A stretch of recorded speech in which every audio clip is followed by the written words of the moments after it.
Alrighty. Hello, everybody, and welcome to episode 12 of Scuffed Rolls Revived. We've fucking. We've made it to a fucking almost a baker's dozen. Is that the fucking word? I don't fucking remember. But anyway, I'm your GM, Thomas, and these are the boys still alive. Got a little held up with a few new events in the previous session, which I'll be happy to recap here in a few moments. As for what had occurred in our previous session, though didn't necessarily cover a great deal of time, there was still a great deal of information and occurrences that occurred.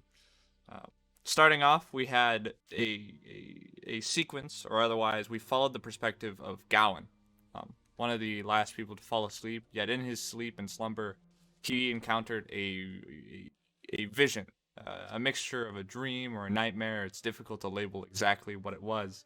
But within this dream or nightmare, he discovered or watched visions of or events relevant to him, perhaps his past, perhaps events or otherwise, though the details of which have not been shared yet. Yet in this vision and these walks through this walk through memories, he came and met a familiar individual clad in black plate, not unfamiliar to his own. Seemingly nearly besting the individual, or seemingly besting the individual in single combat, it seemed that he had not had the situation fully under control, both physically and mentally, as the creature seemed to have the upper hand, ending the vision and dream and awaking Gowan in an alleyway somewhere within the city of Set, covered in blood that was not his own, and damages to his armor, and unconscious of what had occurred in the hours prior to his awakening. After this, we jumped to our party, who were in the discoverance of what had occurred in Gowan's chambers. All of the area was a mess. The bed frame and furniture, the entire room had been torn to shreds, chopped to pieces, and for a moment the party had thought that not only furniture was harmed, but your only ratfolk compatriot. As I believe Corin had discovered a tuft of hair and a bit of blood at the doorway. Yet thankfully this was not the case, as the party discovered that Knick had tried to follow Gowan outside of the structure after throwing him out of the window for the safety of both the people within the Devil's Delight and for his party members. Trying to follow him, however, he did harm himself, tripping over at some point during the chase and receiving a nasty gash to the stomach. However, thankfully he pulled through alright, as with his healing magic it was able to remedy such harm. It didn't take long either for both the party and Gowan to find one another, speaking and trying to come to an understanding of what exactly had occurred, and after which Knick, dismissing himself and heading back to the Misted Isle, presumably. Yet after this, the party wanted to look to find a secluded place to discuss their plans on retrieving their lost Eldrin,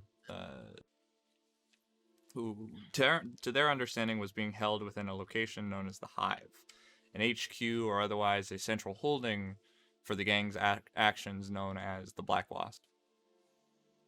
They found seclusion, hopefully within a cafe that they made their way to. However, on their way, they discovered both the brutal scene of decimated corpses in an alleyway, seemingly chopped and torn to shreds throughout the entirety of the alleyway, all except for a single woman who seemed to have escaped the massacre with a few visions of whoever the attacker was. Along with this, the party also discovered that the location, or possibly a location relevant to the grave of the fifth sworn, known as Solar. The information was traded about this before the party moved on other matters to remedy. Discussing over their coffee, they came to the decision of getting their vision, or at least the party's look, to match exactly what they were going to be claiming to be, hoping to find somewhere that they could get a little bit more respectable attire or remedy what they were already wearing. And in their search, they came to a seemingly a shop or otherwise pawn shop of a collection of different items, including clothing and services, known as the Right Fine, headed and ran by a rather corpulent individual who went by the name of Bernie. Slow-spoken and rather quick to the punch, she was a bit of an oddball in speaking with and caused some of the party members to be a bit unnerved with his presence, especially though with Torn, who discovered both a series of scratch marks and a few strange instruments that the shopkeeper had on him. After which Theo went to investigate something that he had heard or otherwise that his senses had picked up, that caused him a bit of worry or concern. Climbing over the fence and investigating the cellar of the Right Fine, he came to discover what he had not initially known as a bog child, locked beneath the building and stowed away. The creature biting Theo and escaping, sadly not being apprehended early by Tora and Corin, who had come rather close to the creature's apprehension. However, sadly, it did escape to the sewers, utilizing some form of acidic weaponry that it had on it to break past the bars and escape into the waters below. After which, however, the party interrogated Bernie in hopes of shedding some light on to the reasonings or exactly what or why he had such a creature locked within the cellar or basement of his shop. They came to know that the creature's name was Lucy, seemingly the unborn daughter of Bernie's sister. A creature such as this, seemingly brought about by the actions of an individual within the bogs, either a hag or witch. The exact information of what this individual was or is, and whether they're still around, is lost to you. A secret held seemingly to Bernie's sister or whoever gave it to her. However, he had a semblance of information on exactly what he was told. And it seems he had been holding on to this little girl-made monster out of reminiscence or hope that she could be normal. The last final connection he had to his passed away sister. And it's with this that we resume.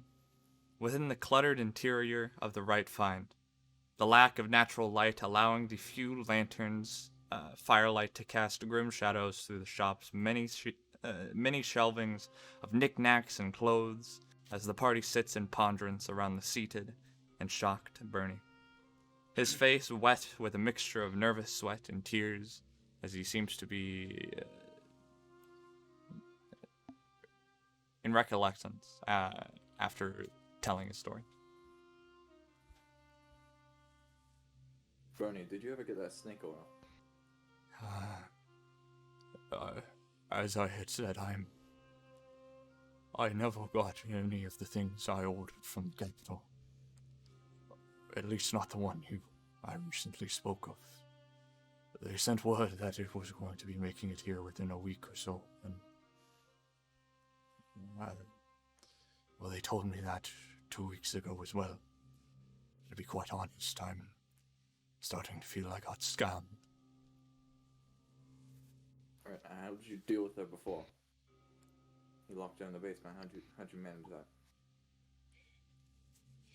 Oh, well, initially I sought putting, food for her to eat, and, well, she didn't necessarily eat any of it.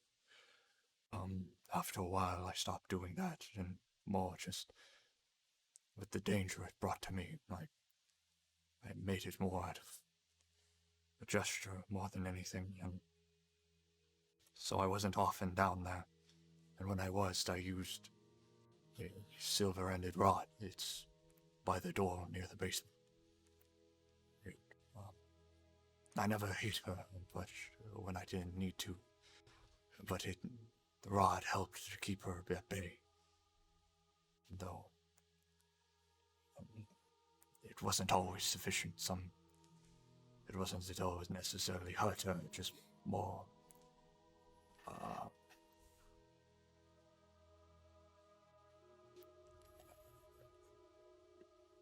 She avoided it. I guess is a better way to put it. I'm unsure of exactly what connection or why she acted that way. I didn't know she was a bog child until you had brought it up a few minutes ago, but out of all the items in my shop, it seemed to work somewhat. Well, one of you guys take the rod. I'm going back to our contact to see if I can find more about this creature in the bogs and see if we can get more eyes in the sewers. I'll leave it to you to it. And I'll Sorry, start where are you exiting going? Your contacts? our contact. I Yeah. have to beg you. Don't hurt her. I'll pay money if you bring her back here. Even more, I'd sell this bloody shop if you cured her. I'm begging you, don't hurt her. Listen, I would love to not hurt her. But sadly, we don't live in that world quite currently. If I have to hurt her, I will. Because I'm sorry, but the story that you tell us means piss all to the ones that could die from it. I feel for you when you... I understand why you're in pain. And I wish I could do more about it. But right now we can't. We have something to do ourselves. If we have to kill her, then we have to kill her. You know that. I know that. We all know that. I want to help her. I want to not kill her. Well, she never if we don't needed to have that die option- or get harmed until you or your mate here released her from my cellar. She was fine. The only person that was in danger was me. And you've ruined all of that. And you endangers the entire city.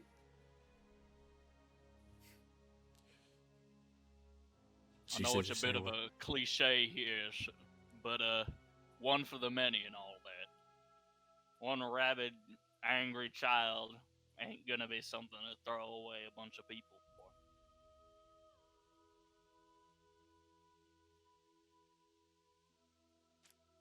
for.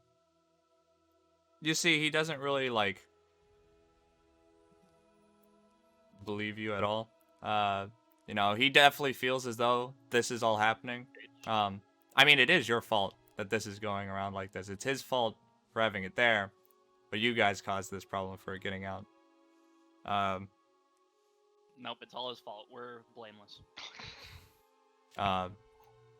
You get the feeling that he doesn't necessarily, whether your words are meant for counseling or to persuade him, you don't really get the feeling he'll be dissuaded out of thinking, or at least seeing the humanity in the bog child.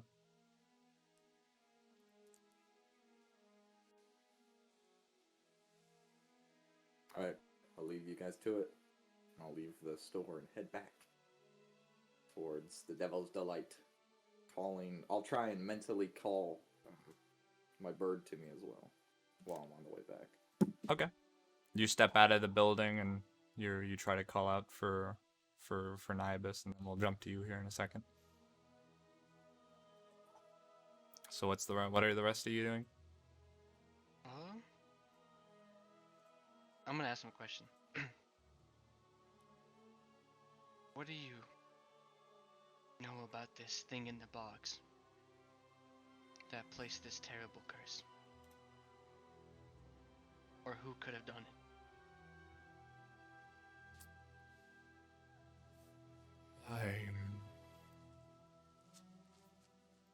I don't know much more than what my sister knew. And my sister... A great many people avoid the northern bogs for a reason. There's nothing good that way. Nothing good for people.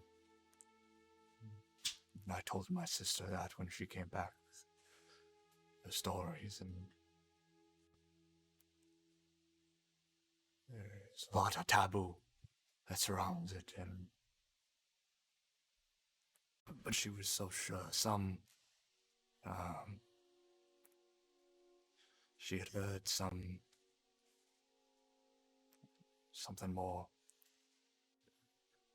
Or perhaps she was just listening to I don't imagine that's it, but there's a story here in set. Um, uh, there's a few plants here that don't know it, but for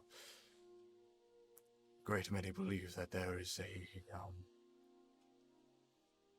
woman in the bar here in the Blood Marshes known as the Red Mother, or more commonly called Mother Red.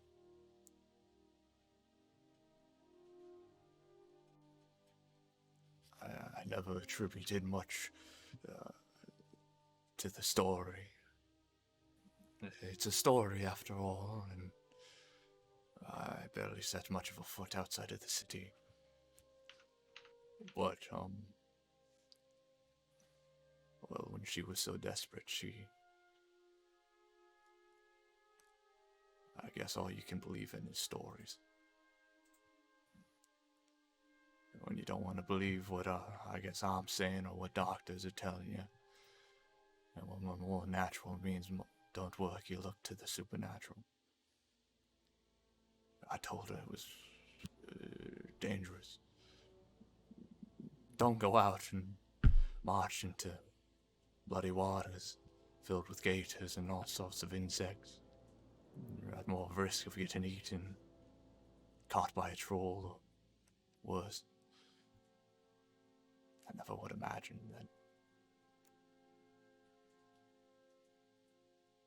that it would have ended like this.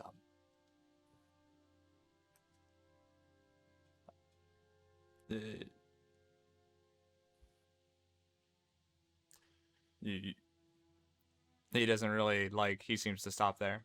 On the way back here, my off-putting friend who just left said that it's possible that if we kill whoever bears the curse, or bears this disease, onto somebody else, it may stop it. I don't know if that's what we're going to do. I tend to trust him more than I trust myself when it comes to I know making plans. I know what I did. It's dangerous and stupid, but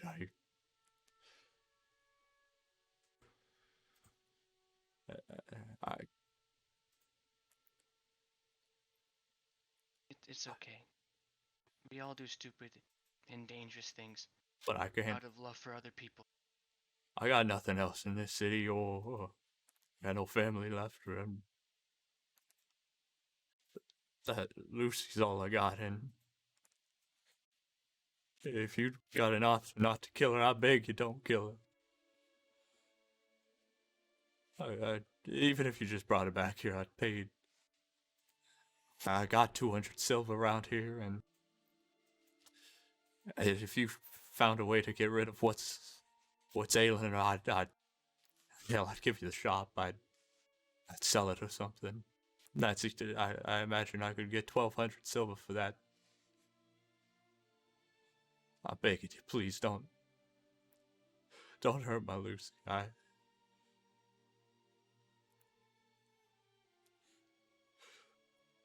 She's all I got around anymore.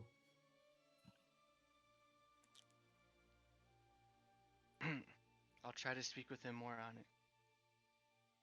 Can we borrow that rod?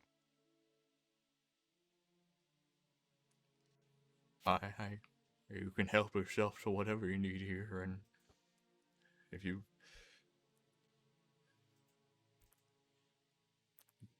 just take whatever you need. But I don't. These are fairy tales you're dealing with if you're looking out to Mother Red.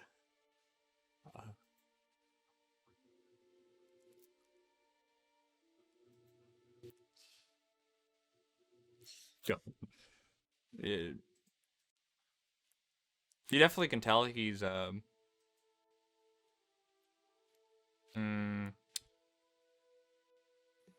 he's in like a mixture of just fuck, shit. Kind of, you know, uh, he's waist deep in shit creek. But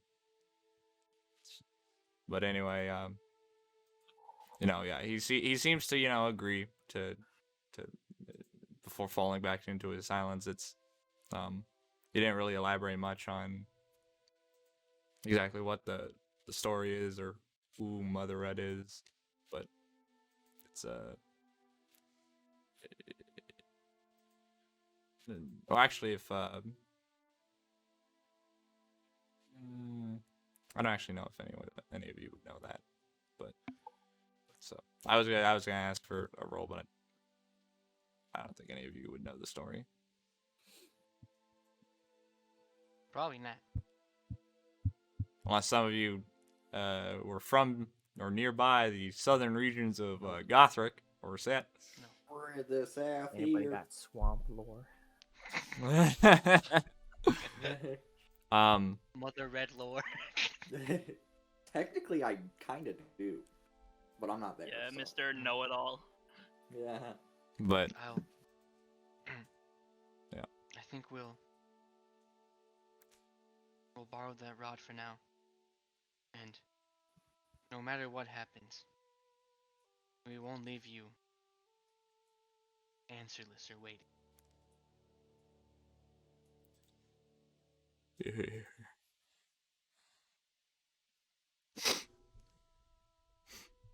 just give her every mercy you can. Try to help. That's all I can ask of you. See, he just kind of rubs his like bald head and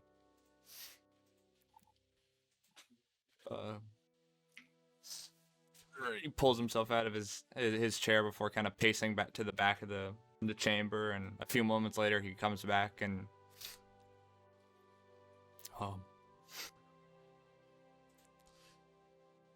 here he kind of like hands you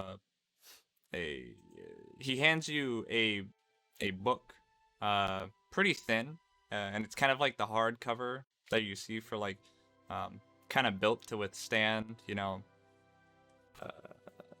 abuse. It's a child's book, or a children's book. You notice that it has a big red cover over it, and along with that, you see that it has a kind of painted on the or a depiction on the center of its cover of what seems to be a very tall woman, clad in almost like this like cowl of like scales and like feathers and bark. Her back turned to the viewer, seemingly walking in very deep marsh waters. It's a very simple like depiction, but and in the cover it just says the gaunt of Mother, or the walk of Mother Red. And along with that, he hands you a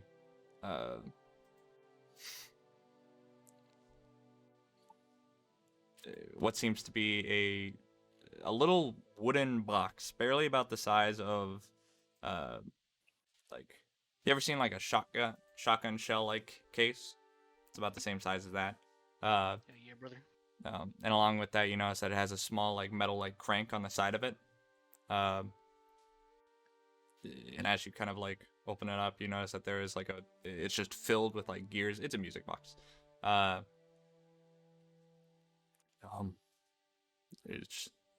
That's just a children's book, but it's basically got everything I know about Mother, and the music box. I don't really know why, but it helped calm my sister down when she was pregnant with her, and it seems to calm Lucy down to an extent. Or maybe she'll come to it, I don't know. I always used it when I brought food down to her.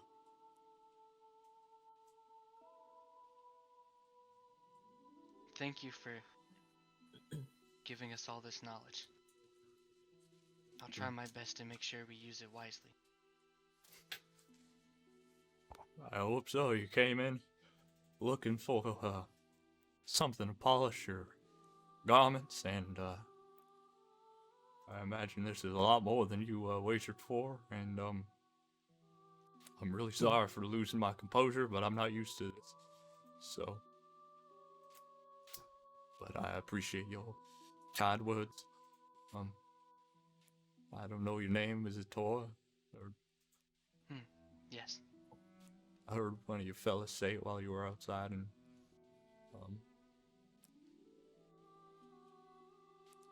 I was worried nobody had all you fellas had the same empathy as the last guy, but I really appreciate you for at least listening to me.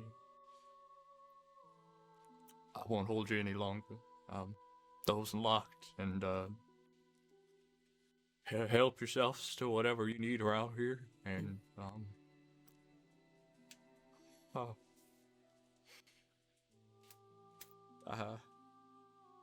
that's it. I guess I'll be here. Oh, and Bernie, sorry for calling your niece a monster, by the way. To be quite honest, when I first saw the cellar door was open, I wasn't really listening much. So no harm done.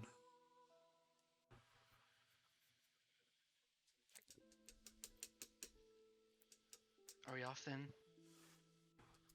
Look at the boys. Alright. Got a lot on our plate and time is of the essence, so should we catch Push up it with on, Corin man. then? I think so. Alright. Okay. Is there anything else beyond the stick that you're going to grab from the right find? Is there anything necessary that you'd want to look for? I can't use that stick, so one of you guys gotta use it. Yeah. If you're gonna use it as a weapon, it counts as a club. Wow.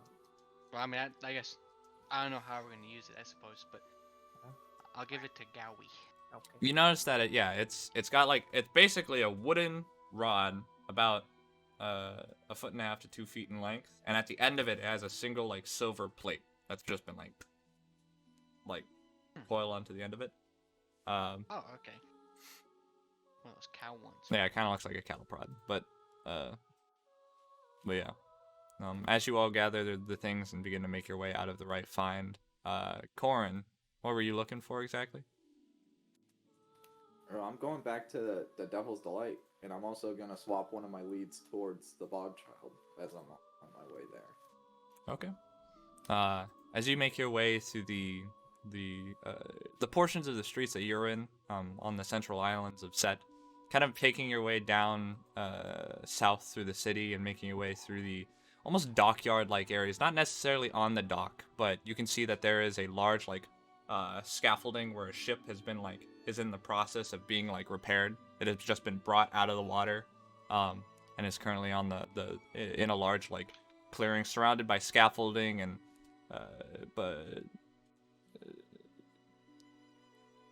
largely hard workers and otherwise that are currently moving large planks and pounding it onto the hull. You see that very obviously something big had torn into the bow of the ship, tore it basically asunder completely. It's cracked in half essentially, and it's barely holding on. Mainly due that they've put in scaffolding and supports to kind of try to push it back into place, so they don't have to, lift the entire thing up. But it definitely seems like they have quite a bit of work, and makes you wonder exactly what did it. And for the ship size, it's roughly about a two-storied flagship. Two masts that seem to have been protruding from the top of it. However, both of them have had the mast folded and taken down, and it's just two standing poles. But beyond that, you make your way through the muddied streets and the slight humidity in the air as the day begins to pass past noon, begins to take a relatively humid toll on you. Much of your life has been much more used to more temperate or northern climates, so the humidity is something to get used to. sweat's not something that's very comfortable yet. It's a living, a standard of living that many here seem to have gotten used to.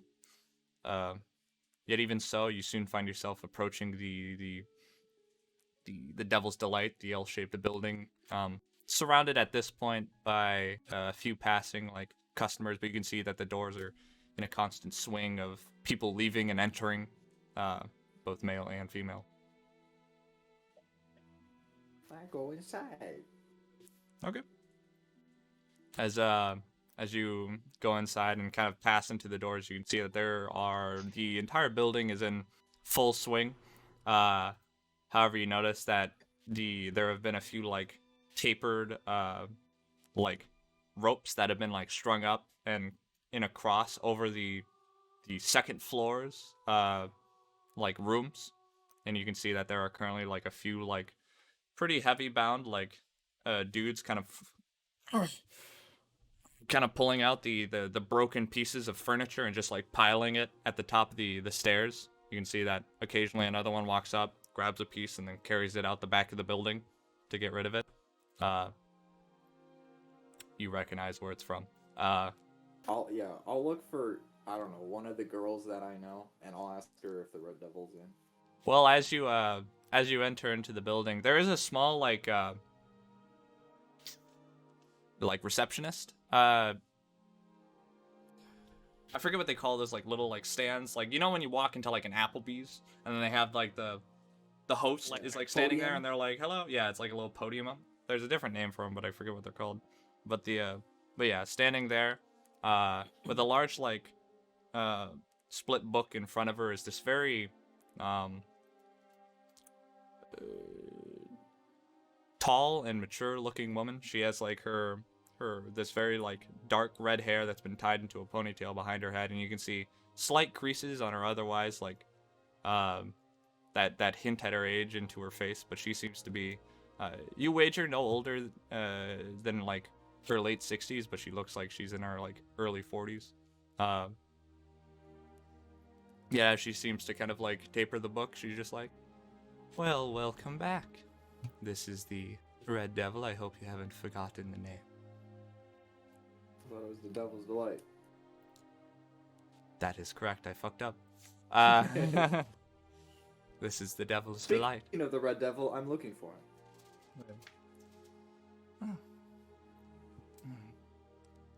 Well, I imagine he's still somewhere within the lower bowels of this establishment. Normally I'd ask you if the collection of, more necessary terms offer your sponsorship, but I know that he knows you. Brandon, could you help this fella down? And she kind of like calls back to a rather thin but tall blonde human individual, very short and kind of like spiked blonde hair. And you're just like, "Oh, certainly, Noah." As he kind of sets down the piece of like of shelving, as he kind of like hops down. "Well, you don't need to just stand there, fella. This way." As he kind of like brings you to the back of the lower floor and past the stepping past the small like bartender area, and walking through the door on the right side, you enter into the behind cellar, where you can see the walls are lined with a collection of large like kegs and wine bottles and these shelving units that stretch across. And the entire room smells like a very well furnished vineyard. Yet even so, as he seems to kind of like make his way over to the a central barrel, easily twice the size of you. The large like lid in the middle of it seems to have a few running cracks through it that you can almost strangely see that seem to have a semblance of light coming through them. But most notably on the face of it, it has a very familiar like face, almost like stamped onto the surface of it, of this like devilish grin. A few like poignant like horns and a bit of a flame backdrop behind his head. The color's faded from it a bit as it's gone through a great deal of use, but it seems to have a very artistically depicted version of Dent's face on it. And as as you can see this individual step up to the door.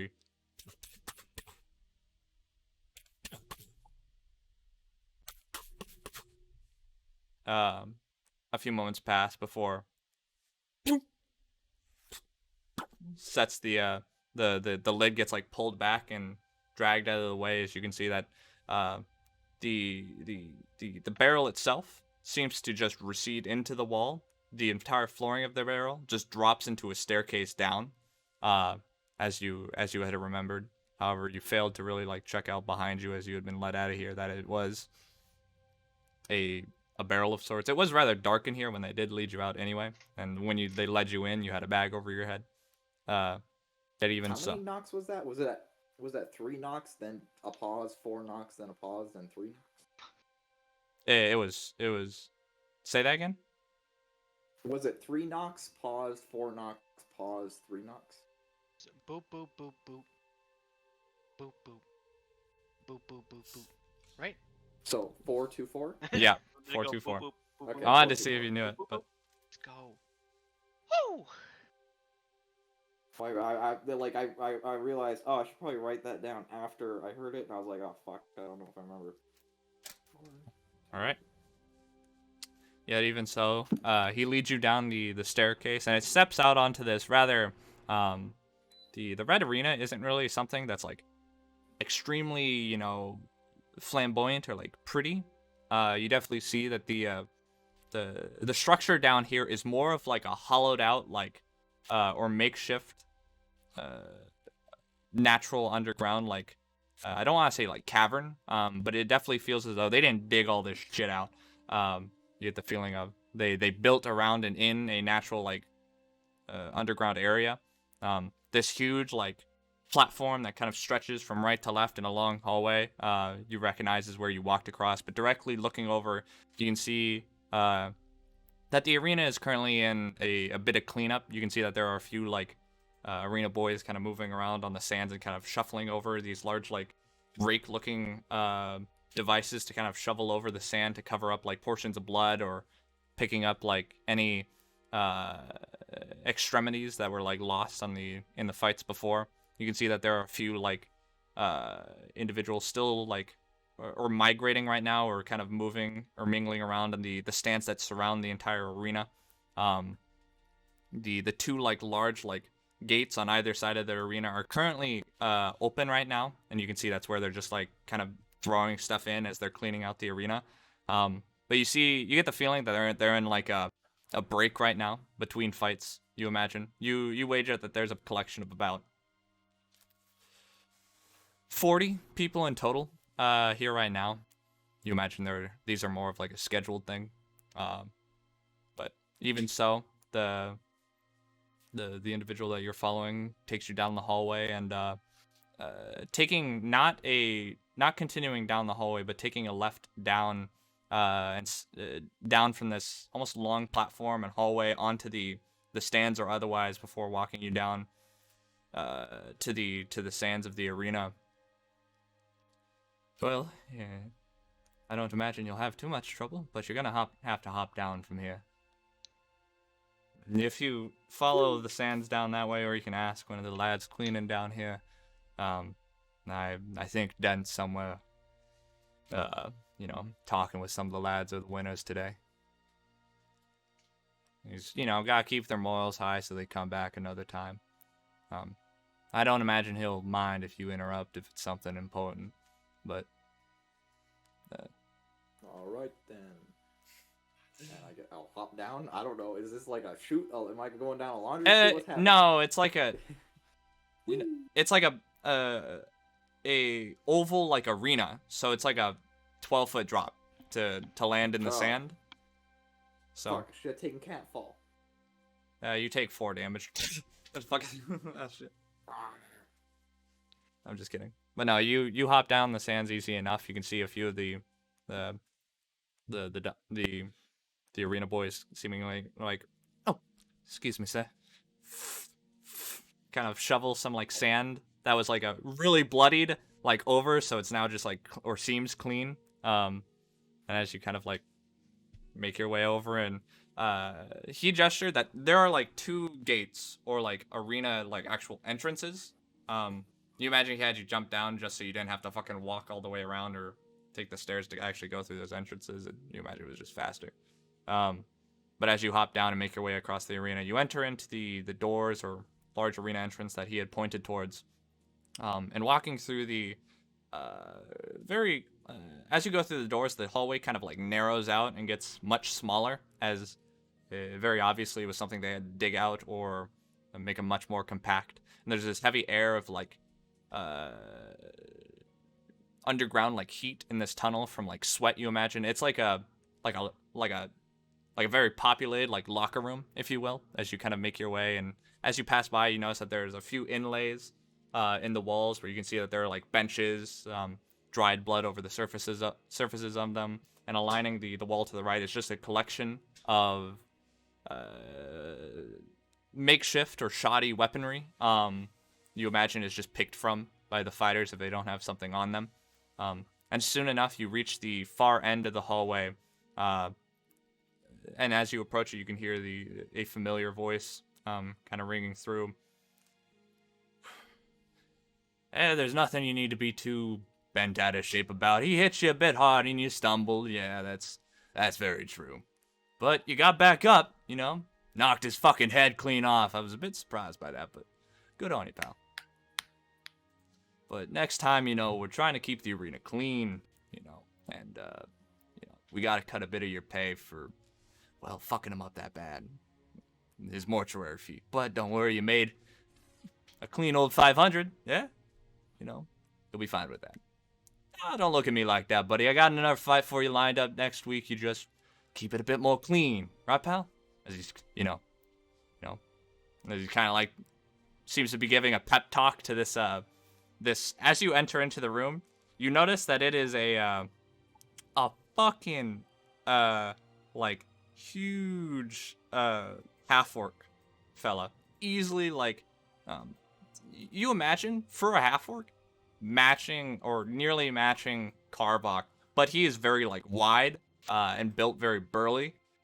So when you get, when he's like talking about that he just like knocked off this dude's like head, you don't really get the feeling or are surprised by the fact that had happened. You can see that the half orc, a red headband on his like his head, and along with a blood splatter over his chest, you know, he's just like, I see. I'll be sure to assign for lethal bouts next time. Denton, I'm terribly sorry. It's just he shivved me, and it made me angry. I snapped. I'm sorry. Oh, don't be sorry, big fella. You know, I want to see you in a lethal match. You're a big fucker. You know, Olga size, Olga strong, right? But oh shit. Talk to you next week. You know, we'll set something up. And this time it'll be bloody, lethal. People are betting on it, you know. And I'll see you. All right, pal? All right, then. All right. Excuse me, little man. I step aside. Can I start calling Corn little man? That little. I'm 6'2", alright? Fuck you. You're little orcs. Yeah. Yeah, y'all little to me. But he makes his way down the chamber, and you notice that the room that they're standing in, you notice that it is a collection of small baths and area. It's essentially like medieval locker room filled with benches and lockers to put or chests or otherwise to put their stuff in. Small troughs to kind of get water and splash the blood off or wash off. But as you kind of like step in, you notice like Dent, or otherwise the Red Devil, seems to turn to you, still in the same a different set of apparel, but all carrying that same like crimson theme, still unbuttoned in the slight V over his chest, and as he kind of like swipes his like red hair back.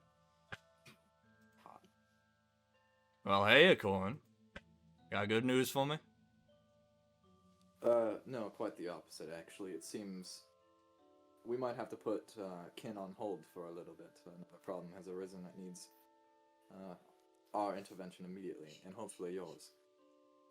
And I mean, I'm not too, remember, fellas, I was just reaching out a hand to help out my palace brother.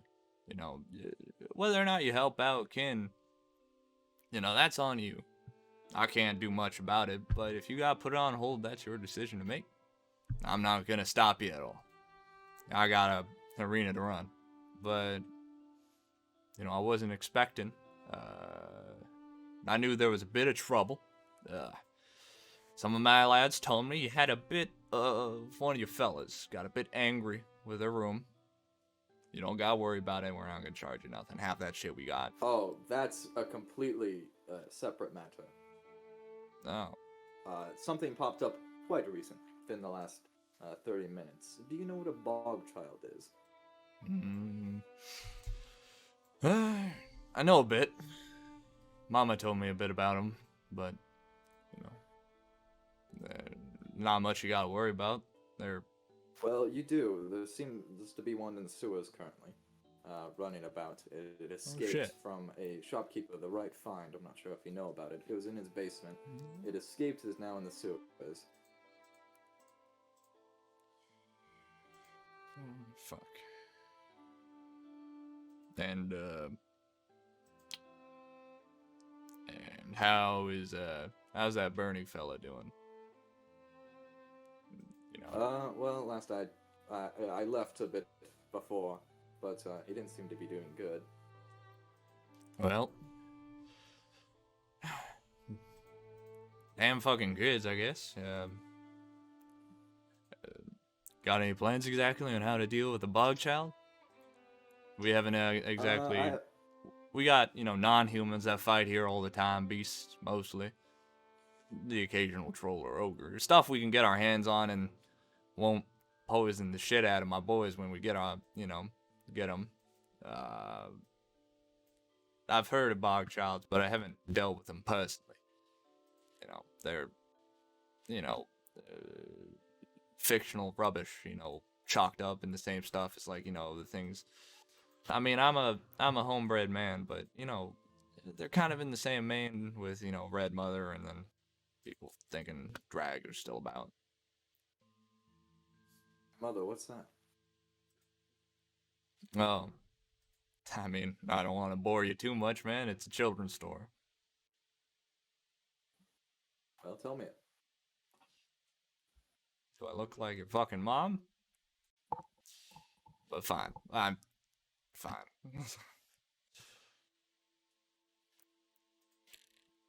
Don't take me too accurately. It's been a while since I learned the story, but folk around here believe in children, especially, in an individual known as Mother Red.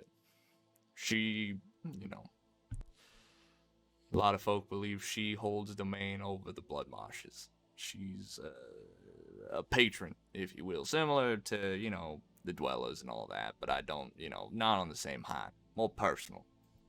More, close to home. Never met her, of course. Most folk, I don't imagine do, but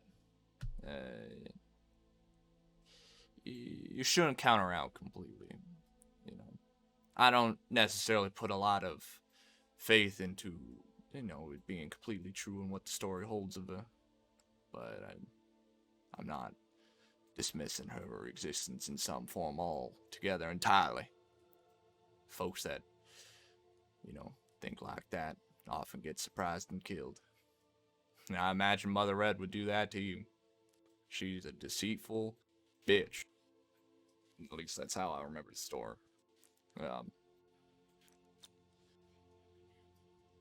In the northern parts of the marshes, story says it's her home. She dwells around there. And it's an awful bad place to be, filled with all sorts of, especially bad critters. I don't send my boys up there very often, and when we do, I'm generally with them. And in a lot of numbers, because there's a lot of shit up there. The closer you get to the vein, the worse it gets. but a lot of people, the story goes that if you offer Mother Red something relevant to the blood marshes, favorite drink, drop it into the waters and say her name 3 times, she'll give you safe passage, and she'll grant you a wish. Sounds like something awfully nice, Some spirit or Huda and some sitch in the northern marshes looking out for you, and all they're asking is a drink. From an outside perspective, I think that's mighty dandy. But can you fucking guess what that drink is? The store don't tell you what the fuck it is, but my mama did. She a thirsty bitch for blood.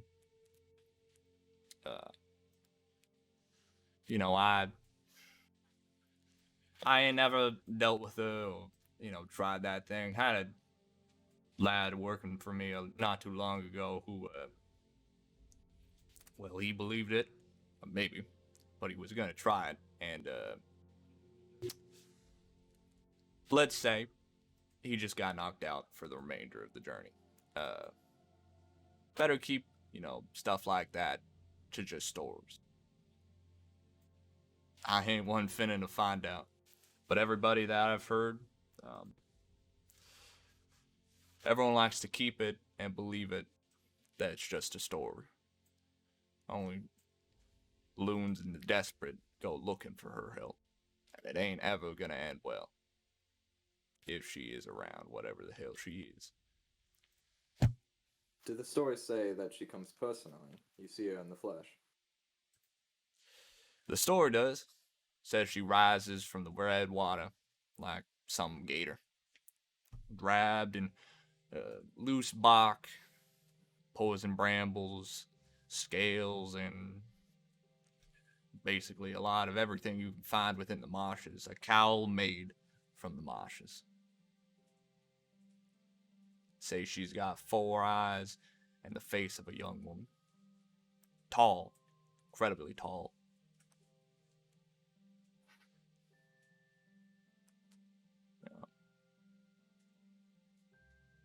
Does it say anything about how powerful she is? The story's not so much on, talking about her as some baddie. More is... whoever wrote it depicted it more as like, from what I remember, some, kid was getting bullied and wanted it to go a bit better here. So we asked Mother Red for help. Did the whole such. You know how this bitch ended the story? Them kids fucking disappeared. I didn't notice that shit till the second time I read it, and that was 2 years ago. She turns wishes backwards. But what? Is it a recent story?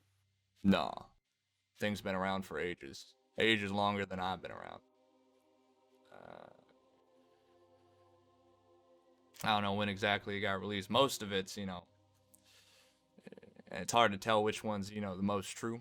Because a lot of people, they put in their own takes on stuff. They listen and they're like, oh, let's change it up a bit. But people with respect for it try to keep it the same. But I will say the story does paint something very clear.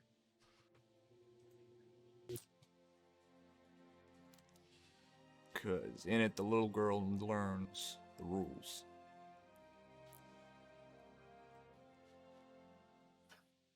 You don't ever look her in the eyes. You don't ever get into the water while she's there. And you don't ever tell her your name.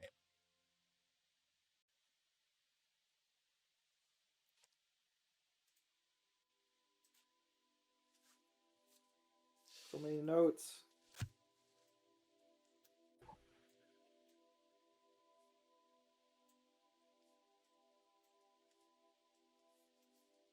But of course, you're probably asking not the best, but I've been here a while, heard a lot of stories. And that's what I feel is the closest story to the original, without just reading the damn thing to you. But I'm not trying to be rude with you, you know? I'm sure you got a whole plate of worries, especially if there's some bog child. Yes, I imagine that me and my companions are probably going to be heading out towards the blood marshes now.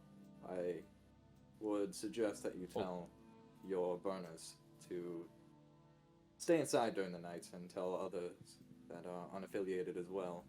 Bogshouts they don't like the sunlight, so it'd be Well, there's a lot of safer that way.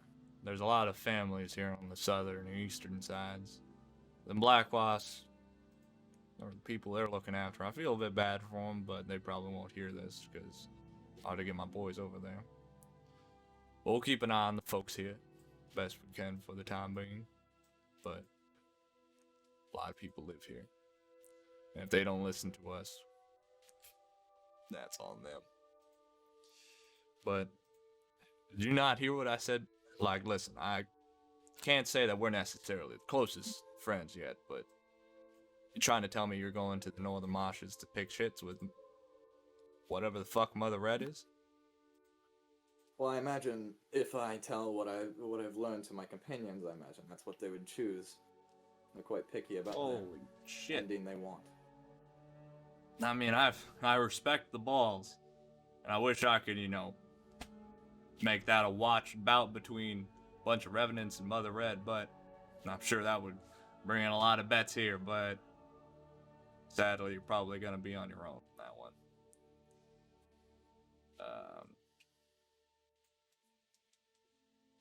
That's on you, fellas.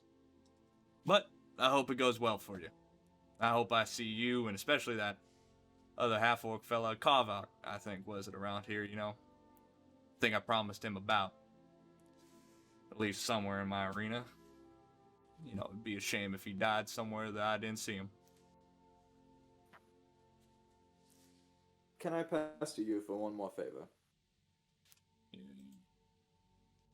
You can shoot it, sure. Do you know, or can you provide any silvered weapons to us? Do you know where somewhere we can have that purchased?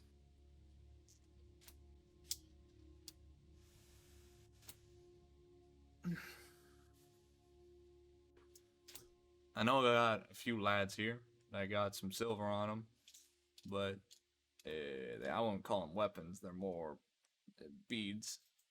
And I doubt they'd give them willingly. Your bet. Probably have an easier time buying it somewhere.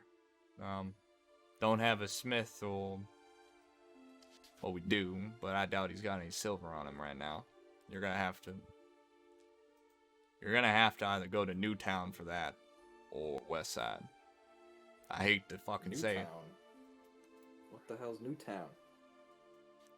Oh, Newtown's just the northern end of Set. It's where all the rich folk live. With Adamir, you have to pass Stiff Pass, though, and that's a challenge on its own unless you're sneaking over.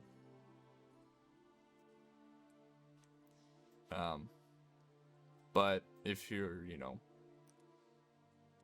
visiting the west side, I know there's a shop.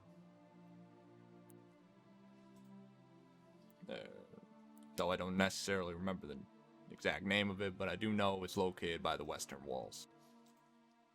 Big double-storied house. The whole thing is double-storied. The second story is in like a bit of a tower off the top of it. I imagine you could probably find the chimney smoke from it not too far away if it's not too dark out. But I imagine he's got better supplies than our smiths over here.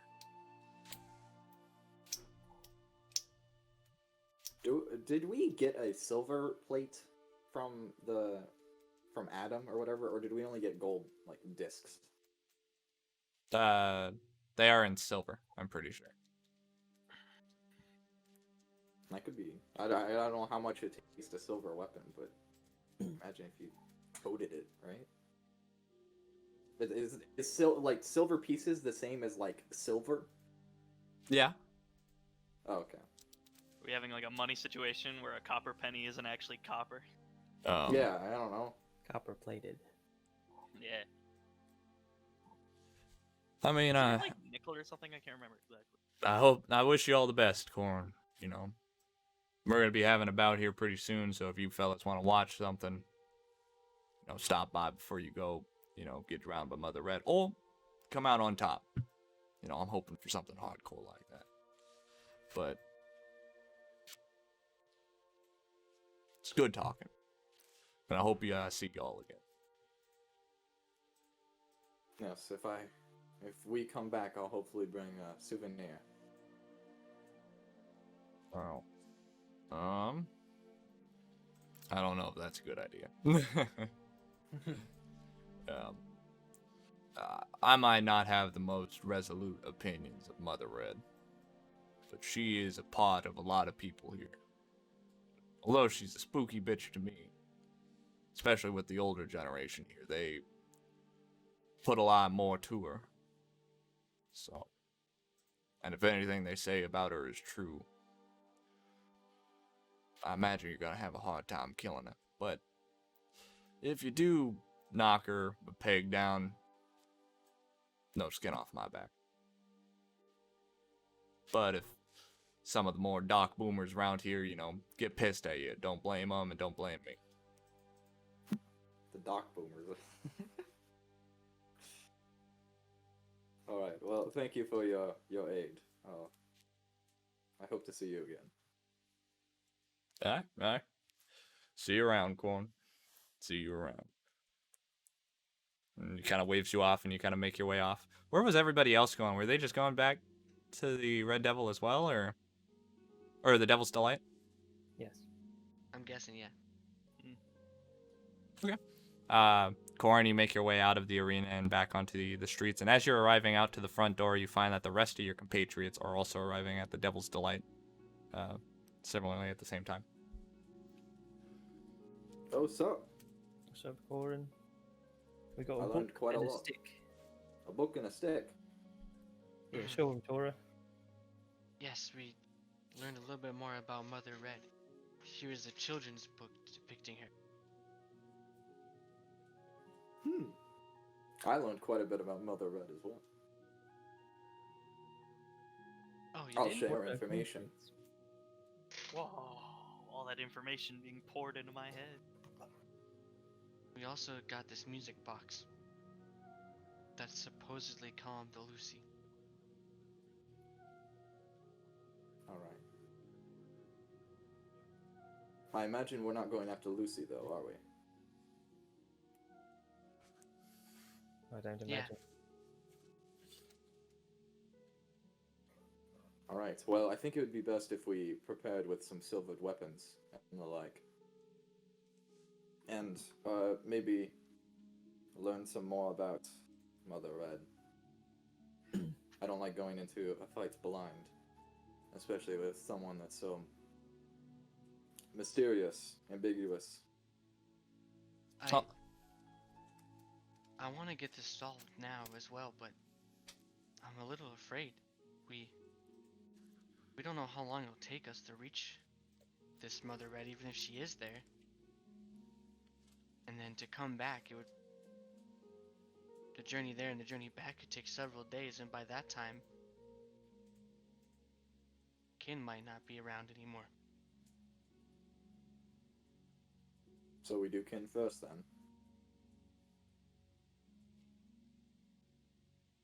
One other thing I was thinking about with the Mother Red thing, does it necessarily need to be a fight? Because maybe we could persuade her or barter with her in some fashion, to make her release this curse instead of killing her for it. I imagine Lucy's mother thought that as well. I suppose you're right, but maybe we could. Perhaps those 3 rules you learn, and the outcome, if we pay her toll, was that we'd get a wish. If we follow those rules, why couldn't we wish for Lucy to be cured, if that's what Mother Red can truly do? Oh, Mother Red turns wishes backwards. He said. I don't know if we should be trusting the rules of someone that turned a child into that thing.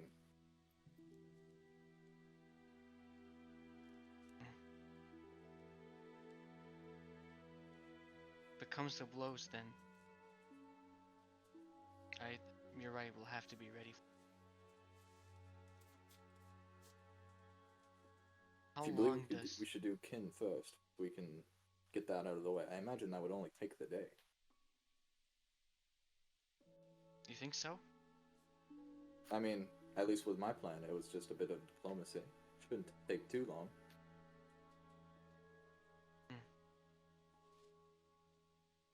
I suppose we'll have to go get our clothes again. Oh, there's also one other thing that I wanted to bring to everyone's attention that might be relevant. If you all recall that bloody mess of bodies that we saw earlier with the lone woman who survived, sort of been recollecting my memories, and I remember last night with a little more clarity, and I'm fairly certain that that I did that. Just wanted to let you all know. No proof, but I had a hunch when yeah, the lady talked about her red eyes. I'll process that later, but I'll just try to be on the lookout in case it comes to bite me in the immediate future. Well, let's just hope that you don't do that to us. Speaking of which, let's find those clothes, find some manacles for me as well. Is that our first item of business? I imagine Bernie would have those. Did say he would assist us. Should we Before just we go left the back to shop. the room? Perhaps we could fill him in on more that we know.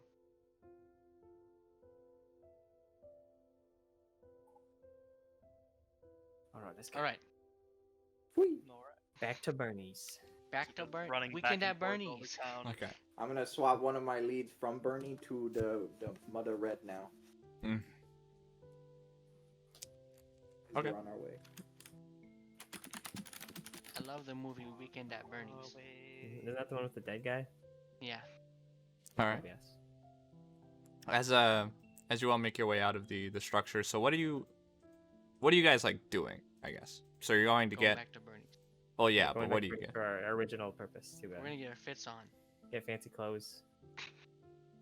Yeah. We're gonna try and pump out kin right now, and then we'll, do everything else after.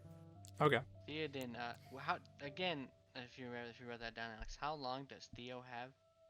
Like, guesstimating. Oh, about a week. I thought it was like a couple of days to like a week or two. I forgot, but kind of spicy, you know. We're working these We're just weird we're we're just in the place with Ken. We're walking out. Theoden just drops dead. Yeah, I'm pretty sure it was like roughly a week or a week and a half or something around there. I didn't write it down, but I remember the word week. From a few days to a week. God. Let's get Ken. Let's go. Yeah, All right. okay. As you all make your way across the city, heading back to the right find, you notice Bernie's not around. You notice the door, however, is unlocked. And you all kind of like find your way looking around for formal attire or whatever garments you want to try to find. It isn't anything super luxurious around, and it's not perfect by any means, but you find things or means that make it work. So, Tora, what were you looking for?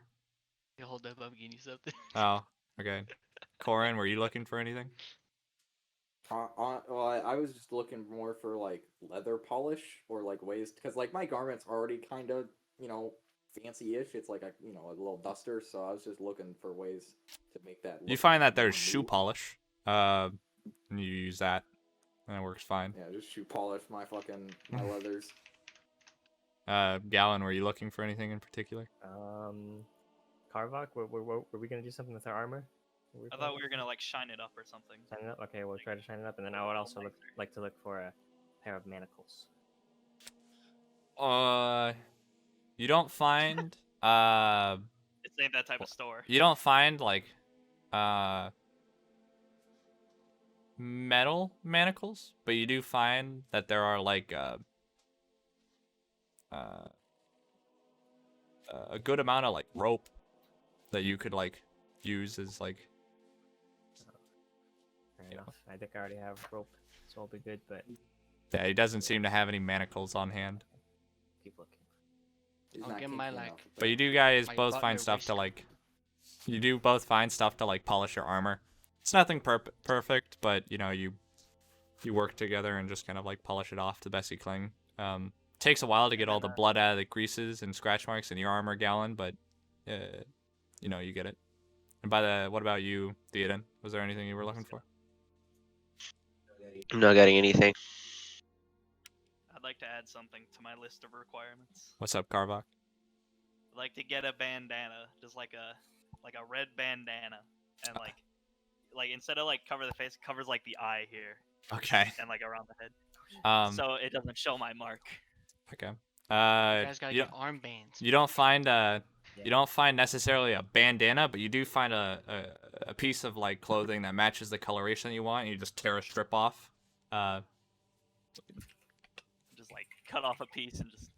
Wrap There's it a bit around of like the- sewing like lines that kind of come up and around the edges, but you know, it's fine.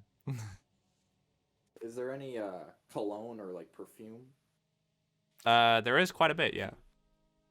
Mostly perfume, I'll but not hand this. the bottle to Karvok, and I'll say, you should probably use this. You honestly always smell like blood.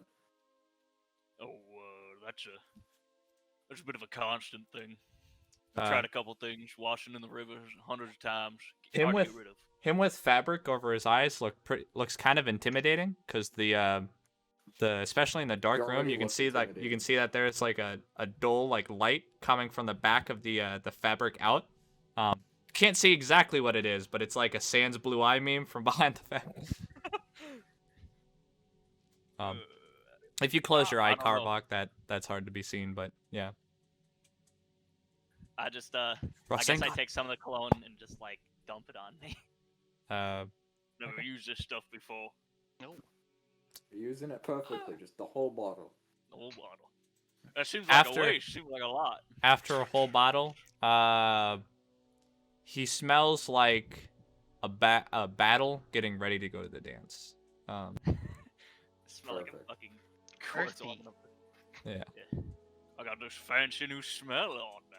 Oh, I'm ready to go rub elbows with some of the noble sorts. Fucking This- eyes are watering a little bit.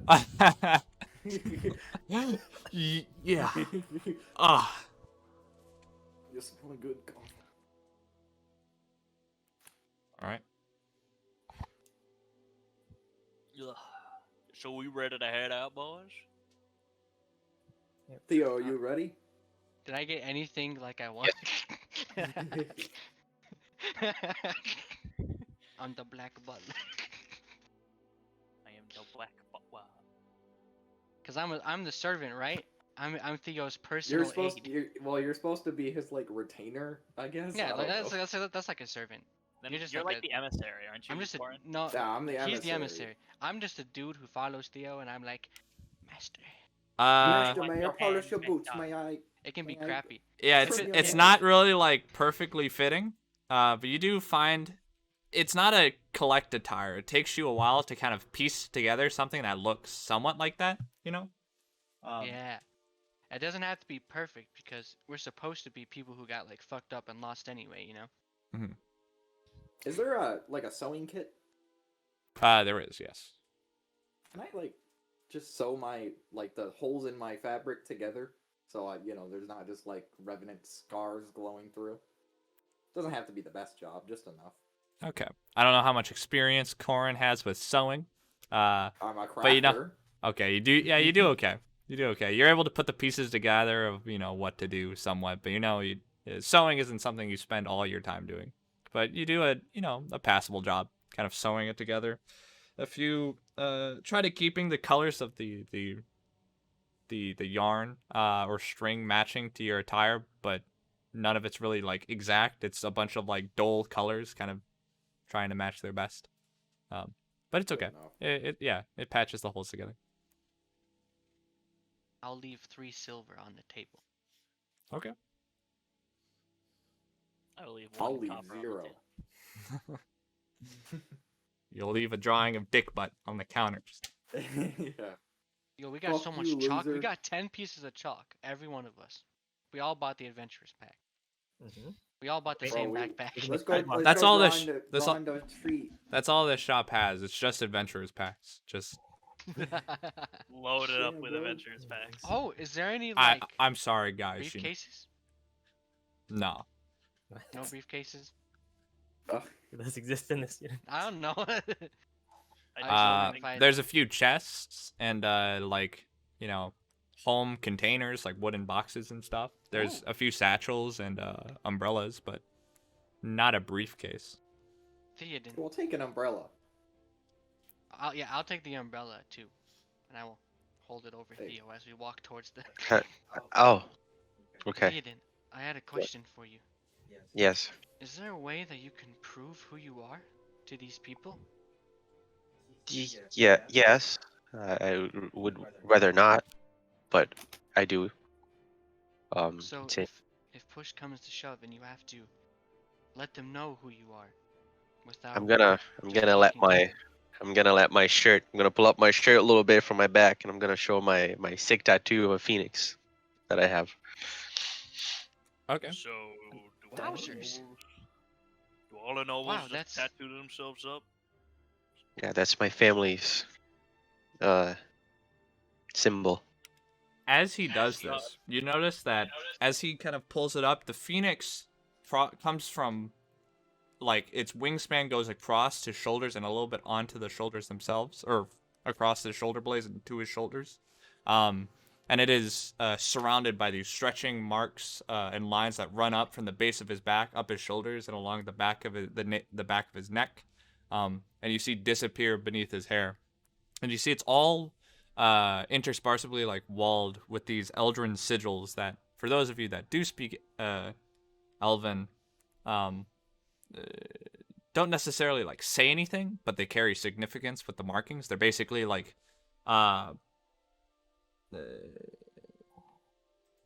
the Elven variation of like a birth certificate, if you will. And the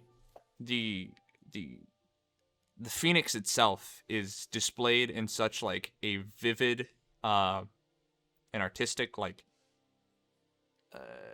accuracy. It is this like conflux of like dark orange and reddish like hues that just like almost dance across Theo's back, and you almost notice that there's this almost like magical like ripple, as though the very feathers of the wings seem to actually like move, and as though they actually are guiding through the wind. It is a very like beautiful tattoo. That's amazing. Do all elves get this?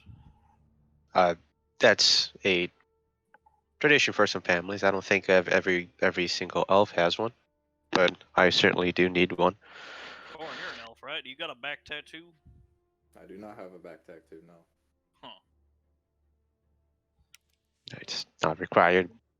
I can But- show my tattoos. I got some underneath here. Carvok starts to, like, lift his shirt up a bit. He's got like a heart with an arrow through it. Love, mom. You know. Oh. Fuck.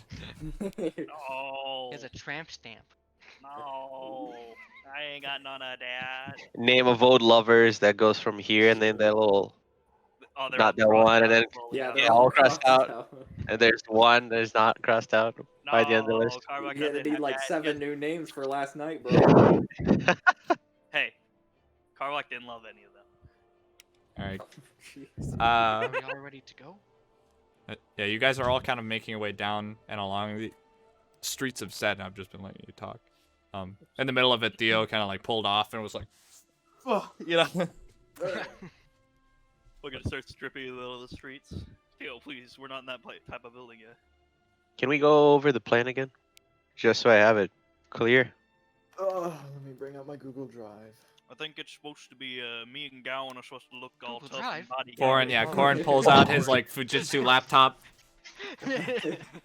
All right. So step one of the plan was to freshen ourselves and make us look presentable. Now to we get head there. towards Stiff Keep. We request an audience with Lord Adamir. We request that we are allowed to take some of the Black Wasps' slaves as protection for His Highness's return towards us here. We get sponsorship and a signed letter from Lord Adamir so that we can enter the hive. Then we use your title and hopefully this letter or sponsorship as weight to try and grab, I would say roughly about 3 slaves, one of them including Kin. So we're We'll grabbing leave, slaves just to and let's help do it. us? We're grabbing slaves to grab them and, have the whole thing is, I mean, it can be a lie.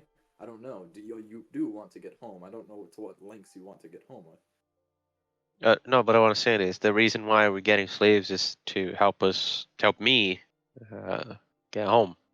Yes, well, protection, Okay. because Okay. they have a fighting pit, so the slaves are at least somewhat combat capable. Okay. Well, let's see how that goes.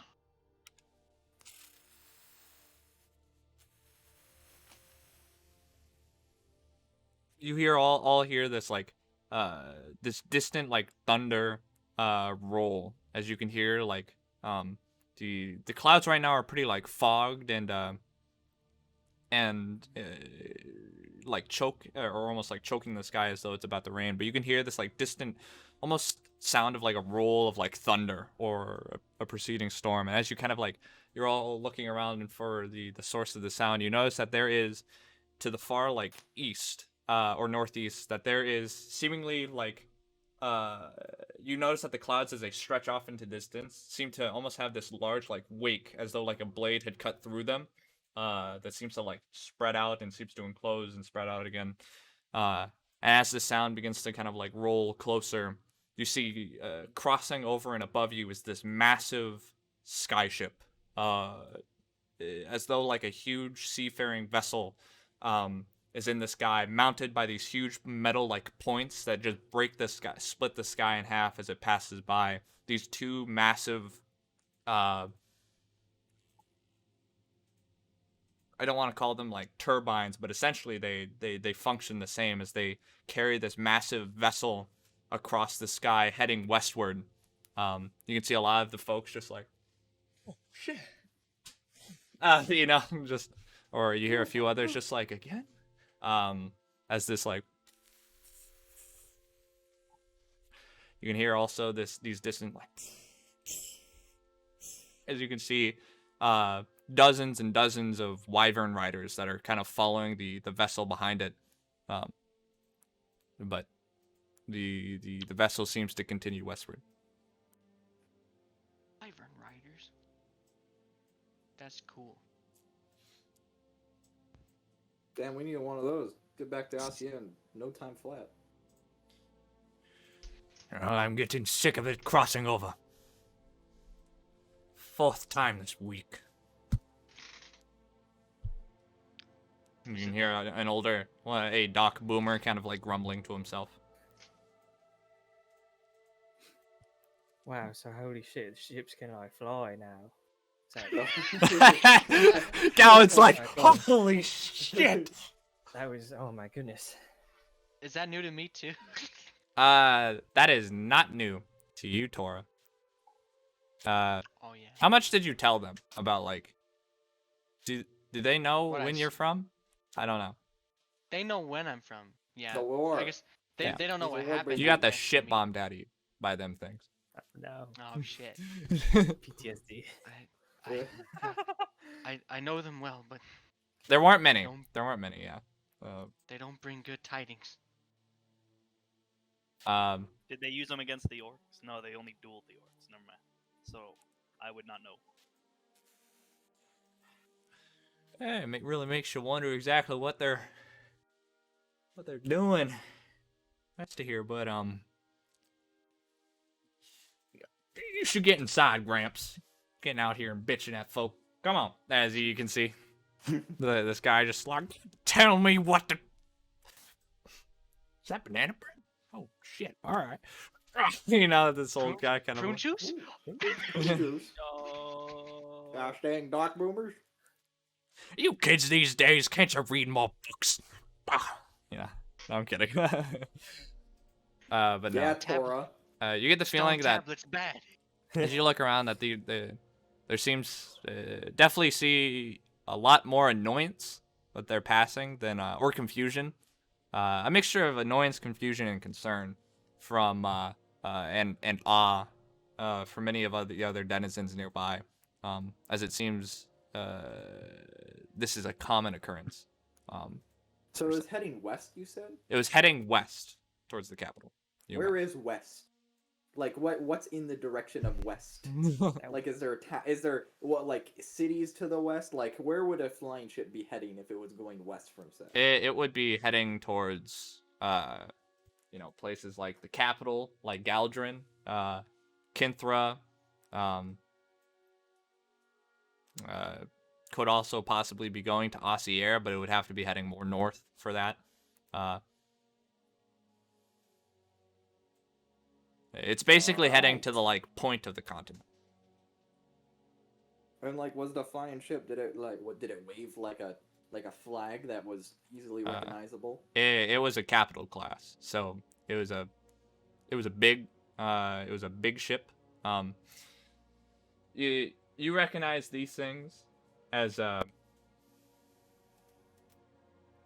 they are flying ships. They have a collection of different models ranging from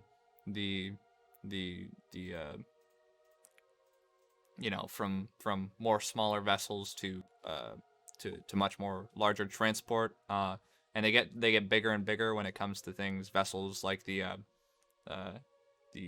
sky pin, which is more representative or needed for like combat. It's like the AC-130 of Gothric.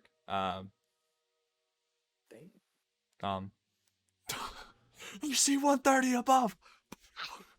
Okay. Yo, someone got their kill streak online, bro. But no, that one was one of the larger farrier ships, more for transport. But it's you imagine it, hence why it's justification of having so many like Wyvern riders following it.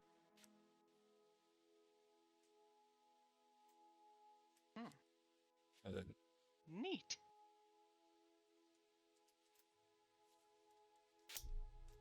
Do they use those for more than bombing now? Well, I reckon that one's a transport vessel. Maybe some high class clientele, or the like.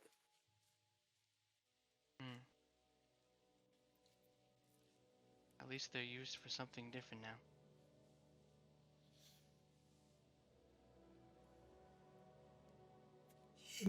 Yeah, No. but Stiff keeps like right over there. I think we should go. Yeah. And like the no, I'm just kidding. No! Why is people dirty above? But no, you guys, after watching the spectacle pass, you make your way forward. Are you guys going across the west side and a bridge there, or are you just taking the one that's connected on this island if you just continue going north? There's two bridges that go to Stiff Keep. There's one in Black Wasp territory, and then there's one in technically the Burners territory. I suppose we should use this one. Okay. Well, I don't actually know. Because, like, if we came from Black Wasp territory, it could, like, validify our story. No. More. You know? Like, oh, if they know that we came from Black Wasp territory, they would know that, like, we, have no aversion to them, I guess. But if we came from Burners territory, they might be like, well, what are you doing in Burners territory? I don't know. If we get mugged by somebody, we'll just beat the shit out of them. End them. Well, they can't mug us. What? The Black Wasps are legal, right? They can mug us if we're like a slave, But like, okay, obviously, but they're immoral. But I don't think they're gonna mug us in We broad don't daylight. trust authorities. Eat the rich, Eat the rich. especially ones with phoenixes. Eat the rich. No, I'm just kidding. Yeah. Well, let's fucking kill. Let's kill Theo. Yeah, Theoden's on Tor's hit list. Theoden bombed my country. Now I lost. The DM wants to kill me. The players want to kill me. What the fuck, bro? Not in a man. good place. You just got it rough. If we're going through the West End, I will Tom, put I my wanna umbrella. sneak off the party without them noticing before they attack me. Okay. And, So where are you boys going? We'll follow Alex's idea. Where are you going, Alex? Sorry, Or Corin's Corin. idea. I guess we're gonna try and go throughout the West Bridge, so we're coming from Black Wasp territory into the island of State Keep or whatever. Okay. As you guys make your way to the Western Bridge, you find that it is pretty long, stretching stone bridge from the rather rural and more humble like structures and otherwise of the Burner territory and across to the much more financially, slightly more financially apparent section of the western end. You can see that there's a lot more care into its streets and the structures. But you imagine there's a much lower population on that side, but still, quite a large number of people. But you imagine that the commerce level on that side or the western portion, it's much higher than in the center. Most notably, connected and along the right, almost like wall of the very short walling of stone on the bridge, there's a portion of it just in the center that has been like broken off. And you notice that there's a large like plank that has been like laid onto the bridge that just leads into the front bow, as though a hole has been like manufactured, as though the ship no longer needs to move. And a series of like swinging doors that just lead into this large ship that's just like sitting there, and kind of stretched in between the two masts that stretch up is a large like tarp that painted on its surface is a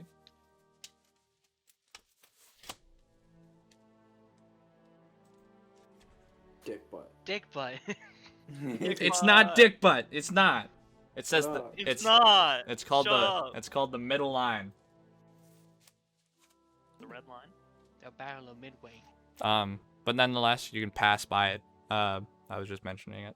It's as you kind of like walk across the bridge and passing by, you notice that there's a large collection of individuals on the burners side that you recognize as both members of the burner gang and otherwise. And as you look across the bridge, that you can see that there are pairs of like, you imagine count about 12 individuals, almost like this like border like watch, all dressed in like black and yellow like face masks that are just looking across. Just kind of like walking the edge and just kind of like. Not kidding. Oh. I can't do fucking hand signs, but. Black wasps. wasps. How do I do that? West side. Wait. Blood. How do you do the blood one? Wasp.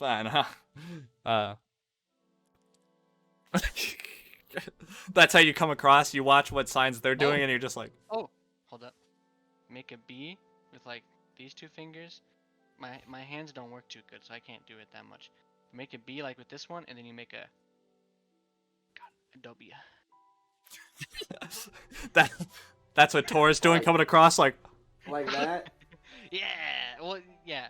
You want a capital B though, so you gotta like have this one kind of like. Okay. Yeah. But nonetheless, if you aren't stopping at the middle line, you guys just make your way across the bridge, and you can see a lot of the black wasps that are kind of sitting on either side of the bridge, either idly talking to one another or like playing game. Notice that a lot of them kind of stop whatever their conversations and just like look at you as you're kind of like walking by. As you can see a lot of their eyes kind of follow from you into the palms of your hands, and so none of them seem to really make any move to stop you. But nonetheless, you make your way through the streets, and you can see that there are intermittently a collection of black wasps down alleyways and kind of looking over stuff. But as you draw closer and closer to the bridge, you begin to see as the buildings kind of break and you're on a main thoroughfare that leads straight to the bridge. That crosses the large body of water and onto what is Stiff Pass. This long, or easily the smallest island within Set, has the only things on its surface being a large like watchtower. That seems to, you can see a large like cone firelight that is being used to fan across the surface of the water, seemingly on, and you can see an individual at the top of it, seemingly on lookout.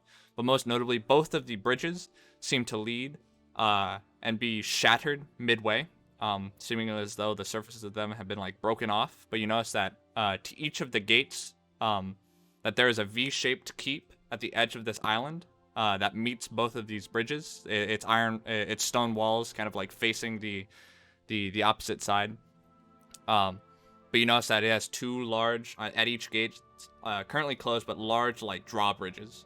You can see that the walls are lined with heavily armed like guardsmen and otherwise that are kind of like walking the wall and like looking over. You can see a few of them kind of catch your group standing at the edge of the bridge and are just kind of watching idly. But as you kind of make your way towards and up to the break in the bridge, you begin to notice that there are holes, if you will, to the coming out of almost in the same way of like arrow slits in castle walls. It's a pretty small keep, but nonetheless, it is still a intimidating fortification.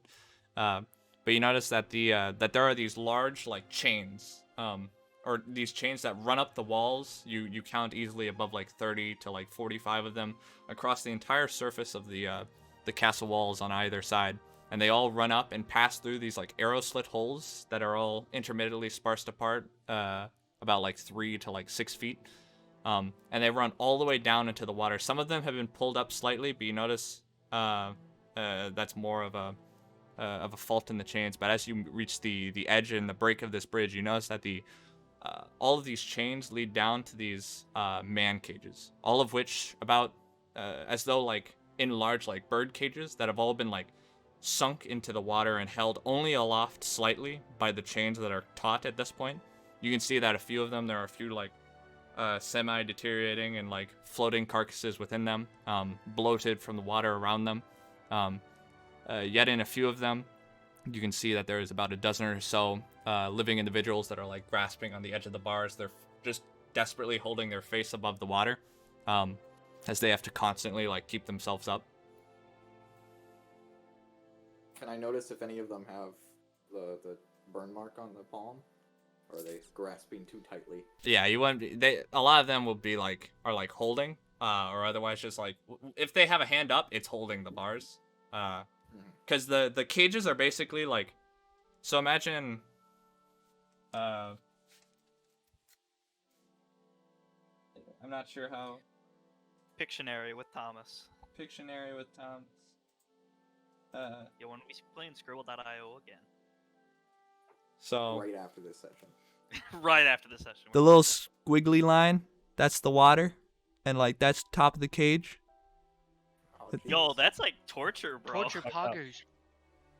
Yeah. That's like actually killing them. It's violating some ethics laws.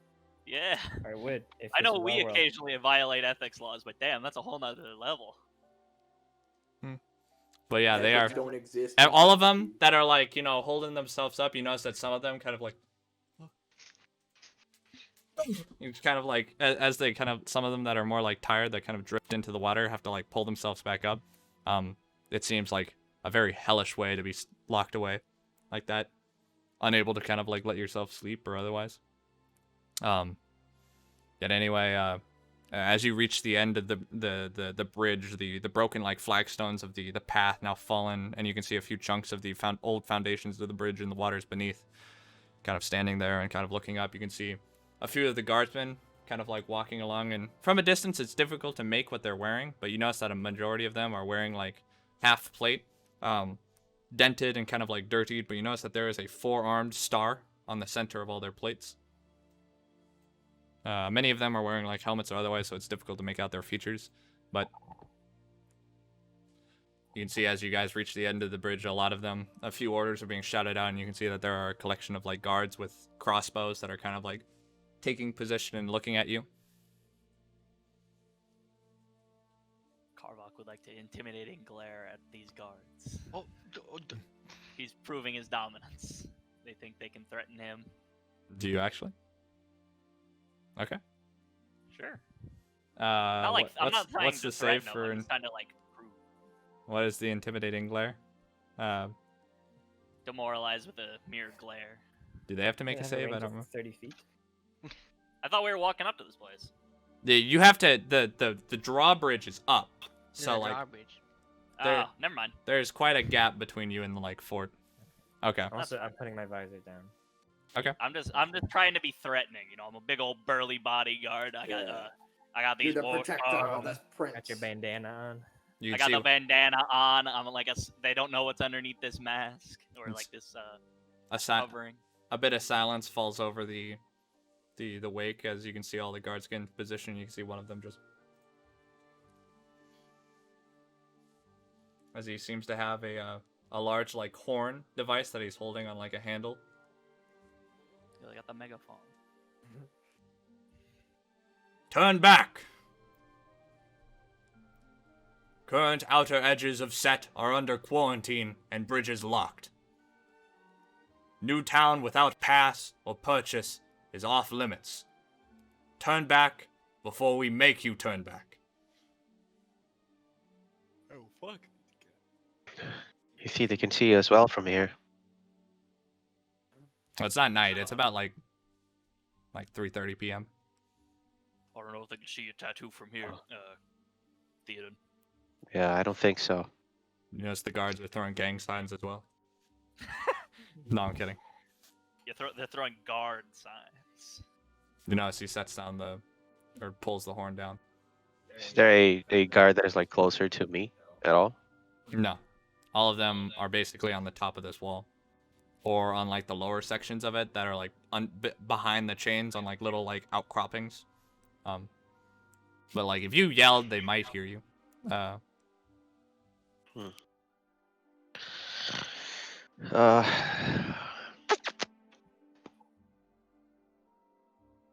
I don't really know what to say. Theoden, I think they said pass or purchase. Does that mean we have to like pay our way to get in? Maybe. Thought you knew these noble sorts. I didn't defoam much. I repeat myself. Newtown is currently off limits to homelanders. Current steadings are off limits to those without pay or purchase. Or permit or purchase. Fuck. You can see a lot of them kind of like whispering one another before like permit or purchase. What do we say? Theo, Try just- talking. Just yell out for them. Tell them who you are. We ain't no homelanders.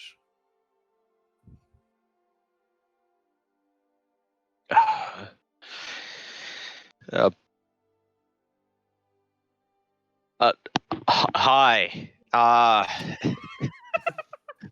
Truly the most noble of us all. Well, I really don't know what to say. I can take over if you need to. Go ahead. I have no idea what to say. We hail an audience for Lord Adamir.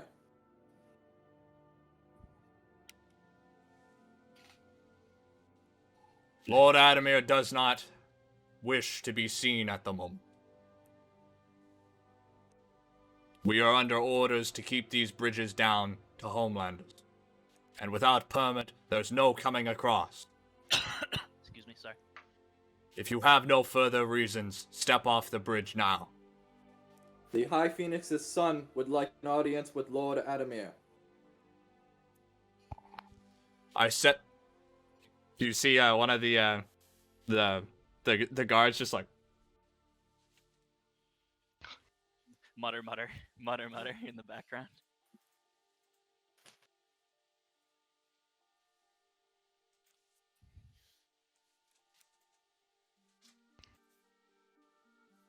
feel like we should be hearing something, but RTX says no. No, they're like mumbling to each other. It's like Yeah, they're like we're 70 like feet away. 100 feet Yeah, away. I know. I'm just saying. It's like I didn't know if he meant unintelligible at the I moment. didn't know if he was like actually trying to be like quiet, because sometimes we just never hear that.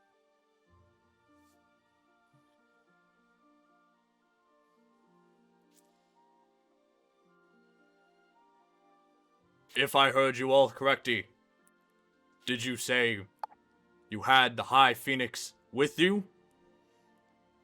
The High Phoenix The High from Phoenix's Ossia. son. His son.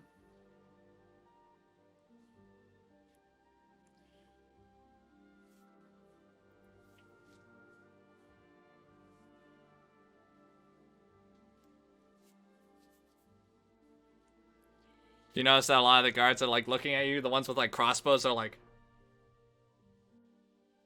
just like kind of talking. But you notice that the one with the horn.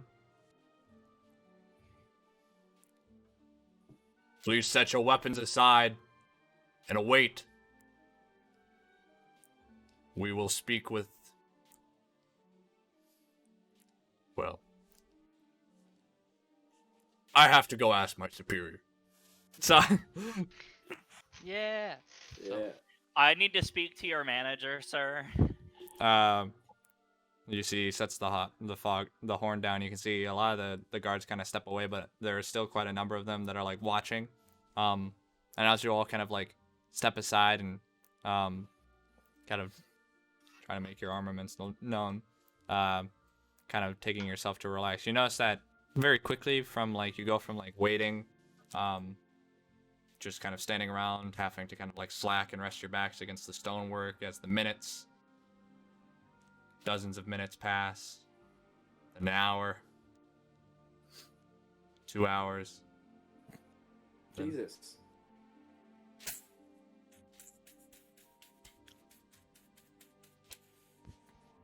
the large like door kind of begins to retreat and fall down before slamming at the end of the flagstones ahead of you, nearly crushing Theoden, who was kind of like at the moment kind of like resting his head on like the flagstones. His feet kind of like yanked back by Karvok, who pulls his head just out of the way of the like slamming drawbridge.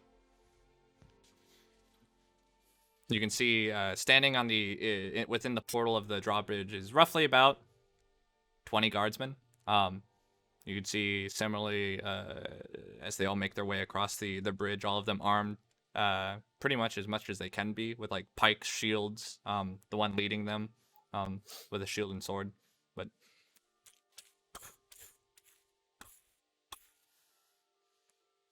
you see they're standing at the edge of the bridge and looking you over.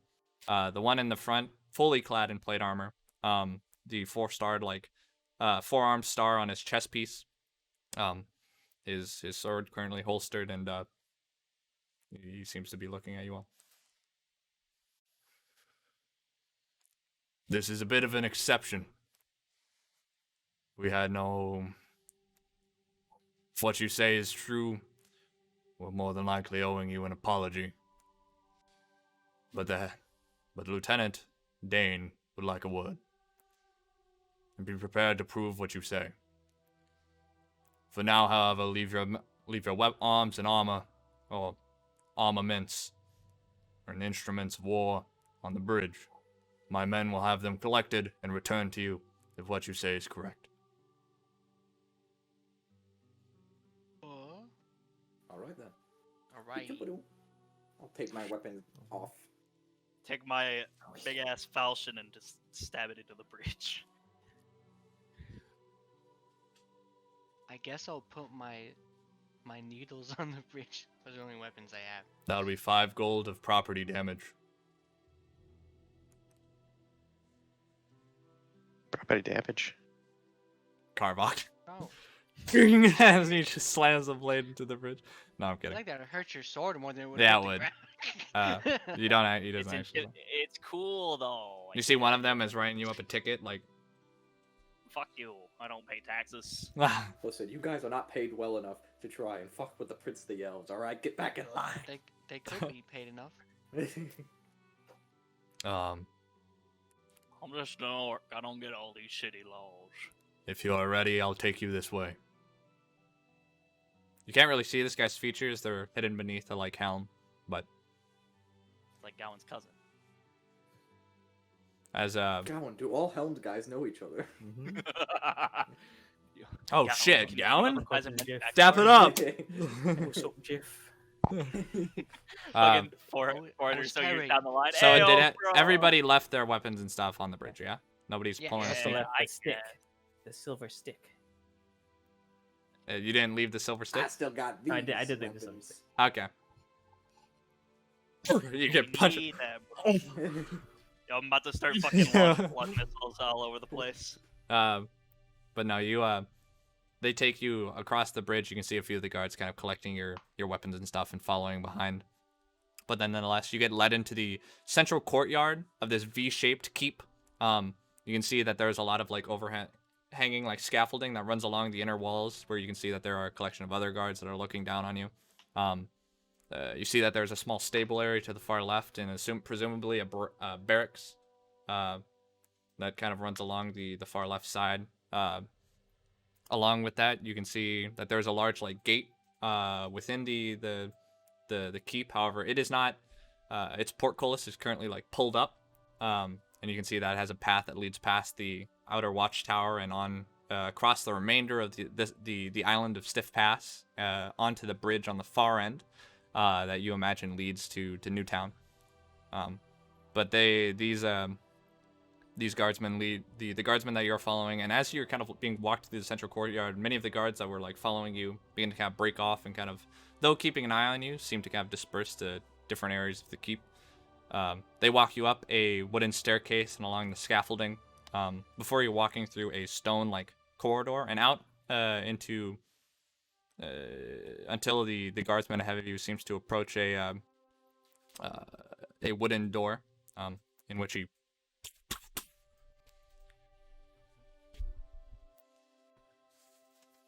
Lieutenant Dane, they're here to speak with you. Something funny. No, sorry. It's off the table humor. You wouldn't understand, Guardsman.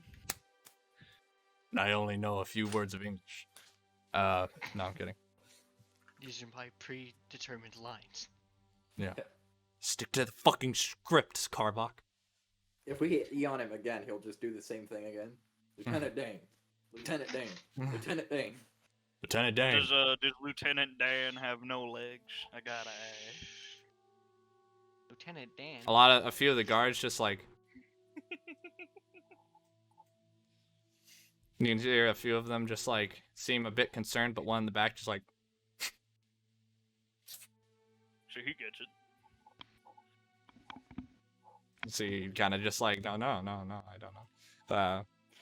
But bring them in. You can hear a bit of a call come from the other side, and right away, sir. The door kind of swings open, and he gestures you all in. And as you kind of step in, you notice that it is this long hallway. You imagine you're within a reinforced portion of the wall, like you're within the wall. You can see that there are a collection of like these metal mechanisms and pulleys that run from like these huge coils by the wall across from you that seem to connect to what is the outside. Chains from each of them running through these small slits and down. You imagine they're the same chains that connect to the cages beyond. Along with that, you notice that there is all these like chains and such seem to lead up and down to a single like larger chain around like a large crank and mechanism. Beside it is a large like crank. Standing in this hallway, however, is an individual not clad in plate per se, but is currently dressed in what seems to be military like formal attire, wearing like this black leather like jerkin along with this like colored like garment. And along with that, very like formal and fitting attire, but it seems more functional than like fancy. Very casual, you imagine. But along with that, you see that there's a hand axe resting across his like waist. And along with that, you can see that his old grizzled hands are beyond the like silver tufts of hair that kind of run along his like forearm. You can see his hands are covered in calluses and from like gripping weapons or otherwise all his life. And as you look into this face, you imagine he's in his like late 60s, early 70s. He has a very thick white beard that kind of like runs along his like chin that has been neatly like cut and maintained. He has hair, but it seems to be in pretty good condition for his age. Pretty like white locks that has been like militaristically like combed over. But as he looks back over to you, his like aged and wise like brown eyes kind of like meet yours.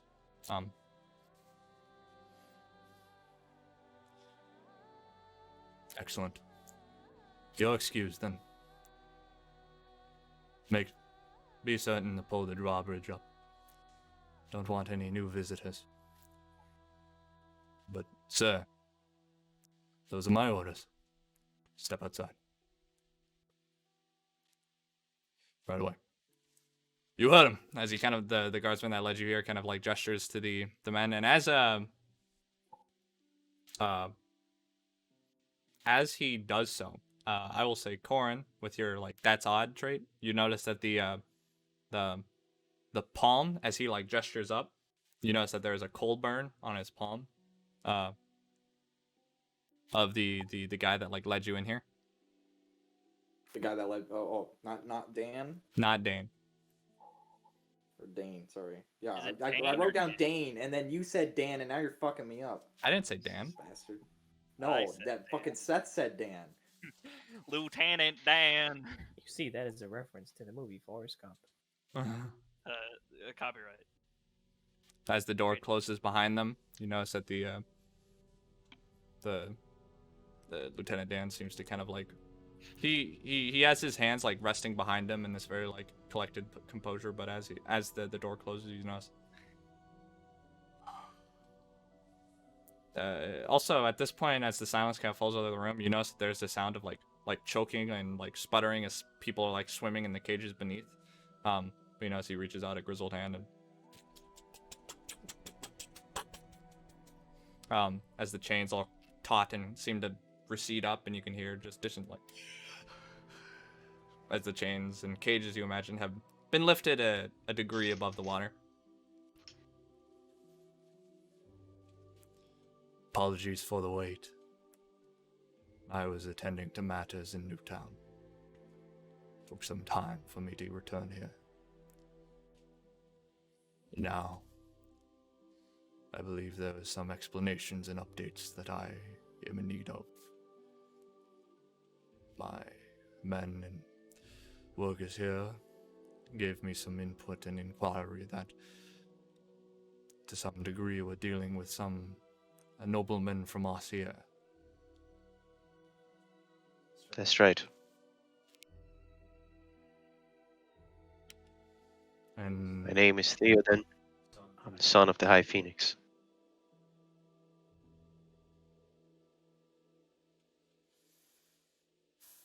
you notice his eyes kind of like narrow as he seems to be getting a read of you.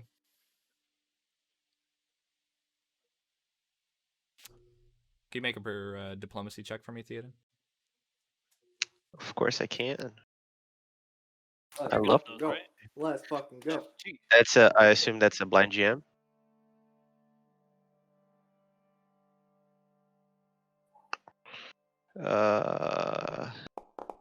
There it is.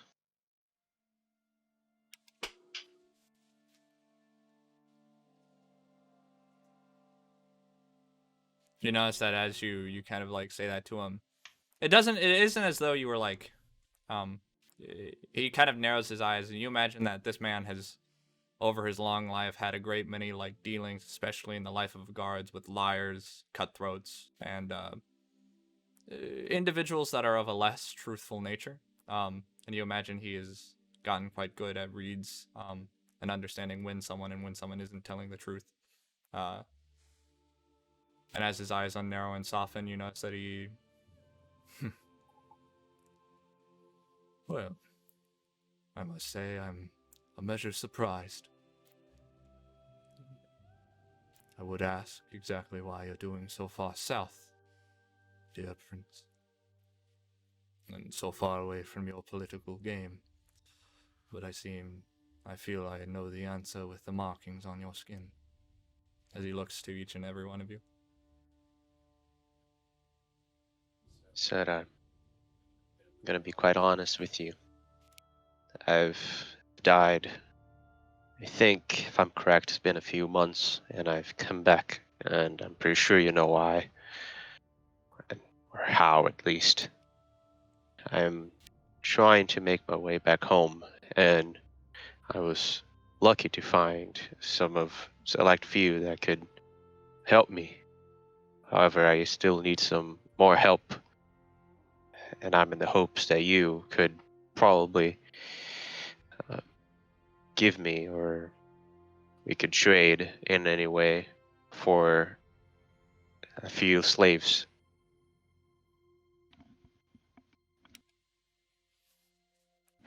Now, forgive me, there's no need for you to go on.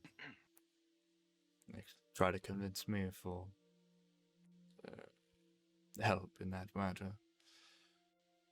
I'm sorry to say, but my influence is largely restricted to the management of Set's guardsmen. Mind you, not capital guardsmen that you'll find in Newtown. But making your way past Stiff Pass, that is where my assistance is needed. And I must say that you have been quite unlucky, Theoden. Did you guys give him your name? I'm sorry. I think it's just me. Okay. I must None of say, us else is I telling must you say, Theoden, you picked, or were given, a rather rough time to look for passage home and help from Set's nobility. It is an increasingly difficult time. If it wasn't apparently obvious, my guardsmen and I are under orders to maintain Stiff Pass's exclusivity.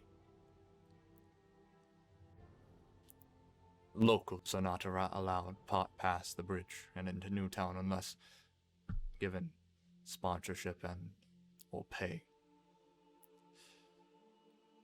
Though, of course, you're oft not in violation of this, however, coming from within town and not from the northern gate complicates things slightly.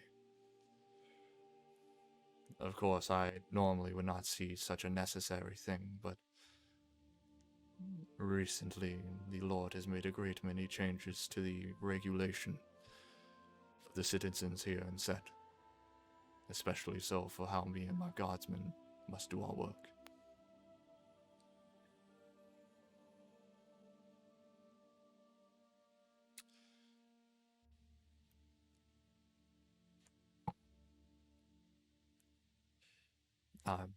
Did I say something strange?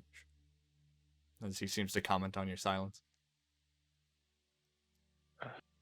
No. Yes, I'm just tired of the road. I've been quite lucky so far, but I don't think my luck will last for very long. My head is somewhere else, to be honest. Imagine so. Theoden, I imagine so. Worry not, I'm not going to do anything further to implicate you. Unless, of course, I have no reason. And you've offered no unkind words, neither your compatriots to neither my guardsmen, nor myself. Though I must insist, I am more than happy to allow you and your compatriots passage across Stiff Pass, but I cannot offer you much more assistance beyond information and my own selfish worries. The dependence of you receiving aid is both in part on the current Lord Adamir and the advisor of the First Eye at his side. Imperial Eye.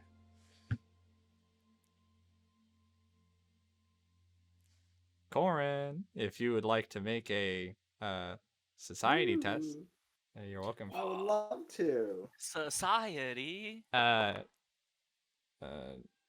and Karvok, you can also make it. However, Karvok, I'm sorry, it's going to be a bit harder for you. That's fine. I will attempt.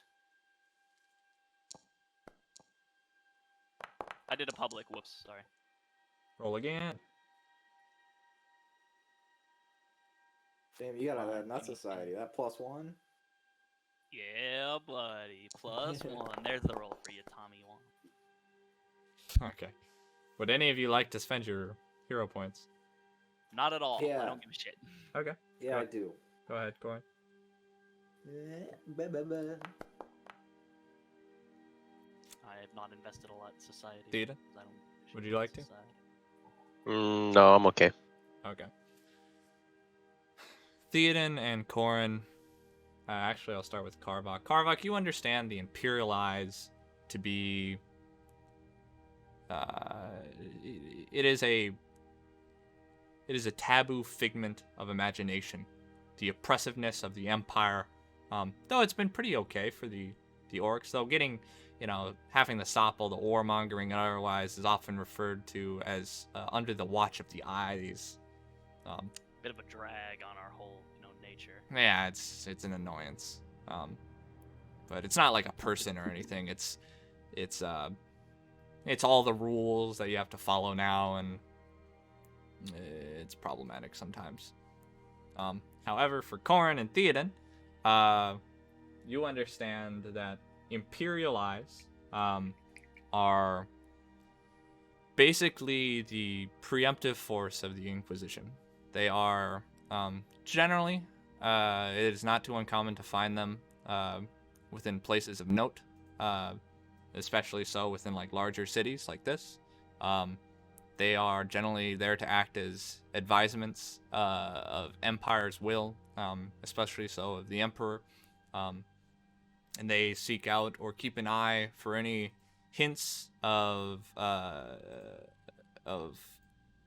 backlash or corruption within their given areas. And they're basically the ones that make judgment calls to summon the Inquisitors.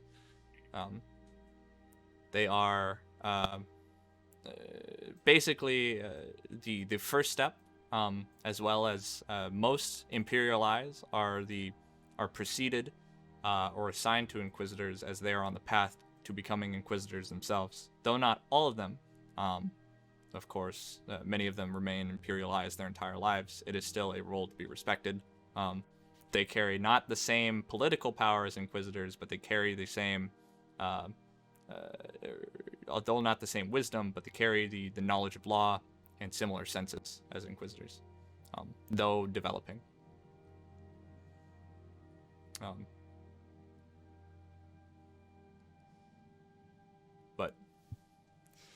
And as of right now, Lord Adamir is quite disturbed. He's new to these regions. I've been here for a great many years before there was a lord, acting as central guards and keeping folks safe. But some 15 years ago, Lord Adamir's arrival shook things up quite a bit. I fear that my guard force are becoming more makeshift executioners than a respectful force to protect the people here. Though, of course, it's out of line for me to say. I'm really sorry to hear that, Lieutenant. I know it's been busy for you, and I don't really want to bother anyone. I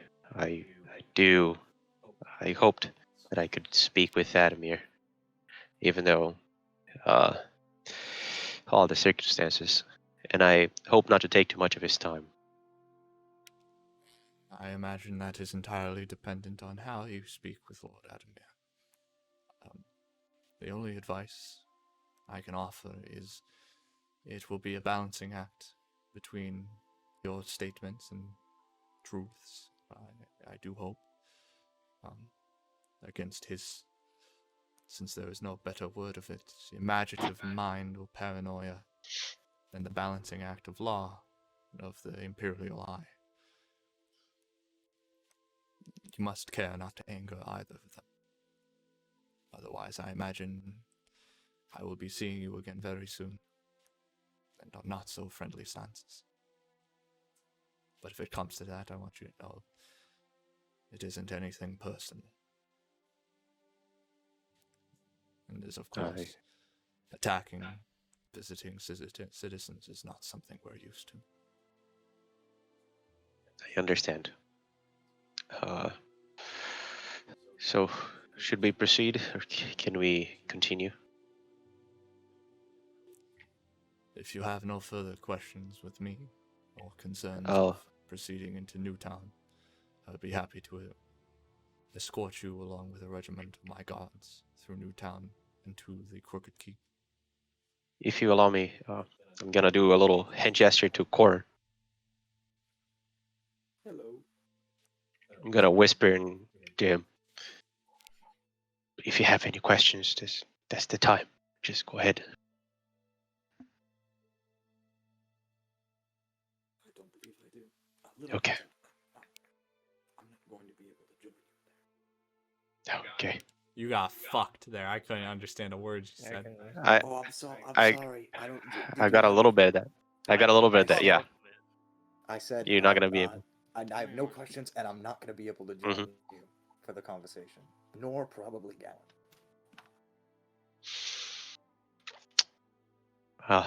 We are ready to go. I'm gonna look at the party to see if anyone has anything. Like, just check.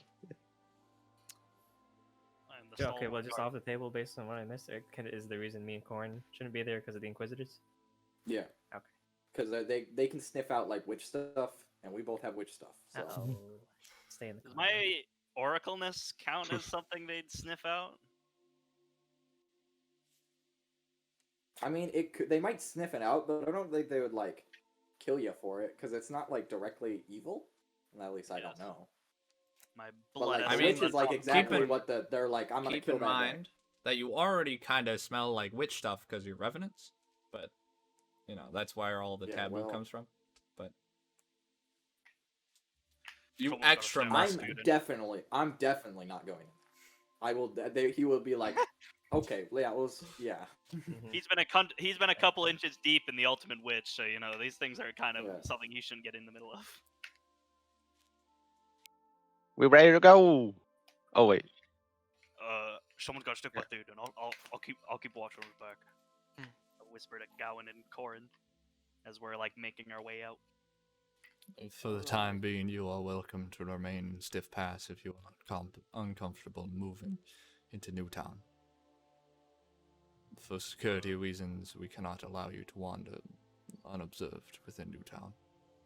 It is not my decision, but it is all orders.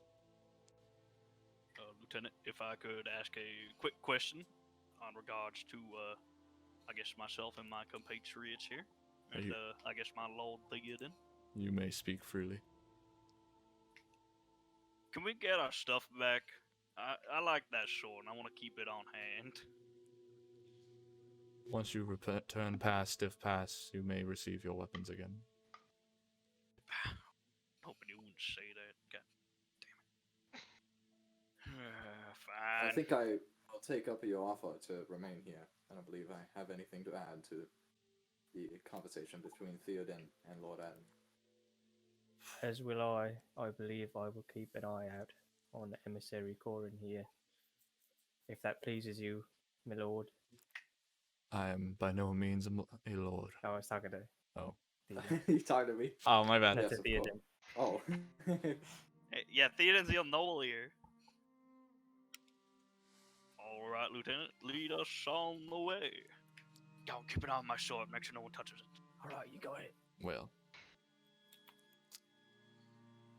and apologies in advance for the lodging.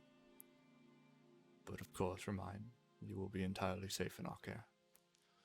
As for the rest of you, please remain with me. I will lead you to the Crooked Keep. Real quick. Car.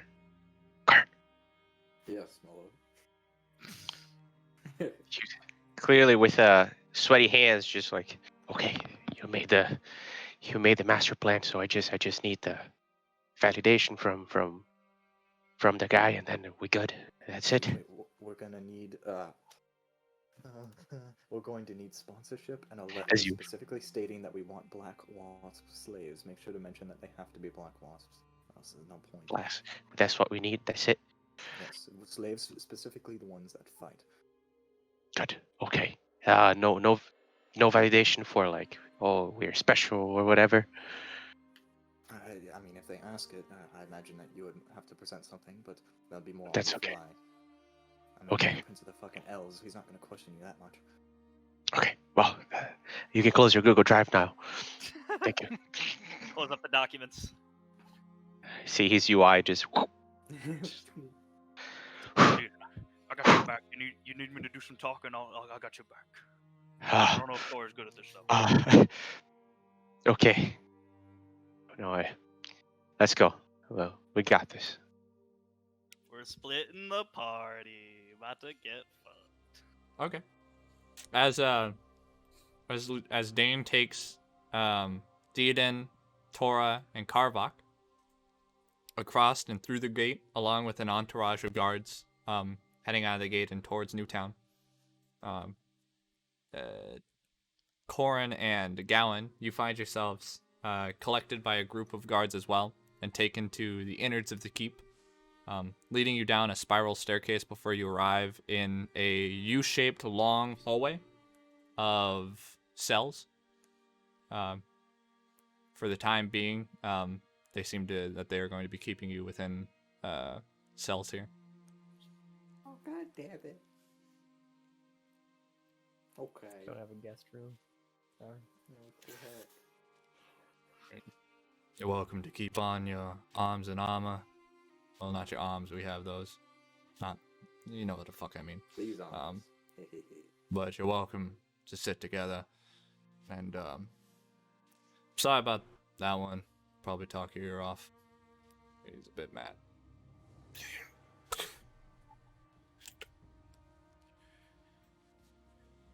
Oh, yes, you're going to just call me mad and walk away? Fuck you!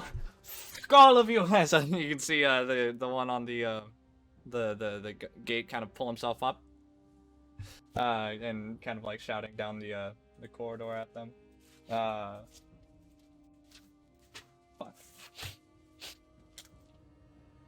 One moment as I retreat.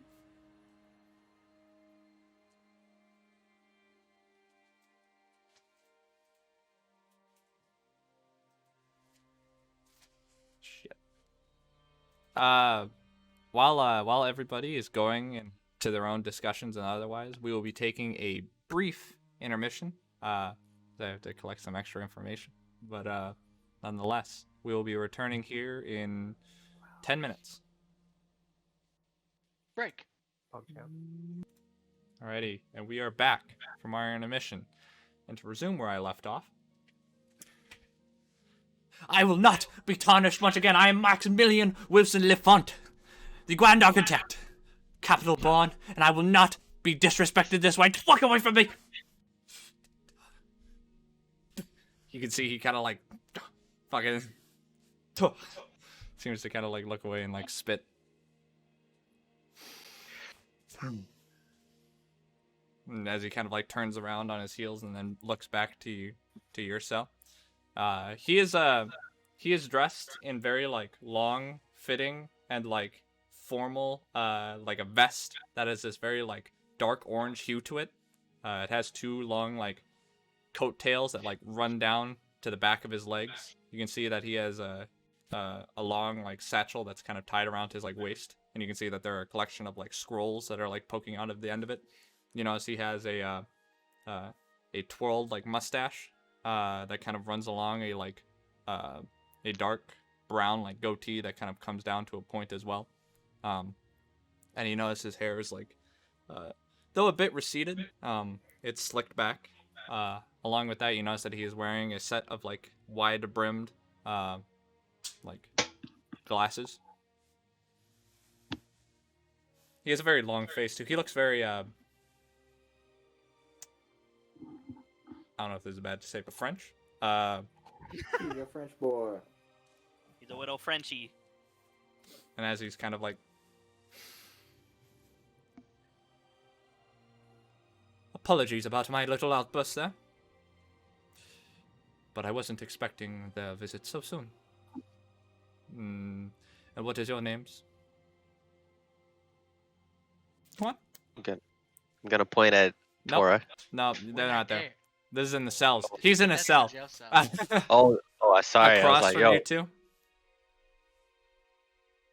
Well, we're simply companions to his lordliness, Theoden.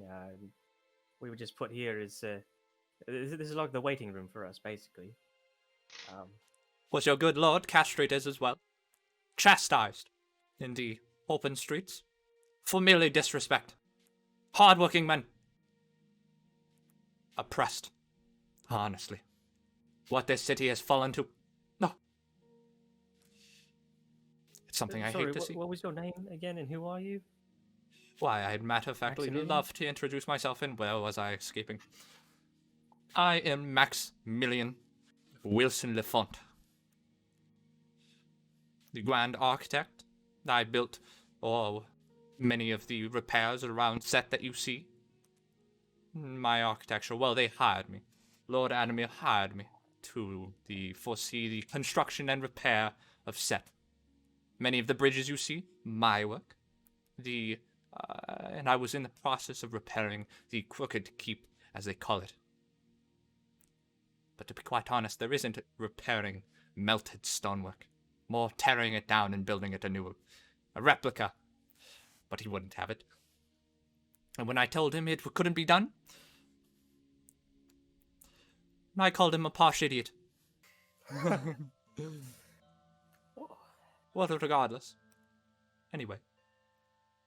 For my disrespect, as he wanted to put it, he cancelled my contract and locked me up here. So to be quite honest, I'm in a bit of a sorry state. I thought this land has appreciated a bit more fluent speech. And what are your names? My name is Gregory. And my companion here is...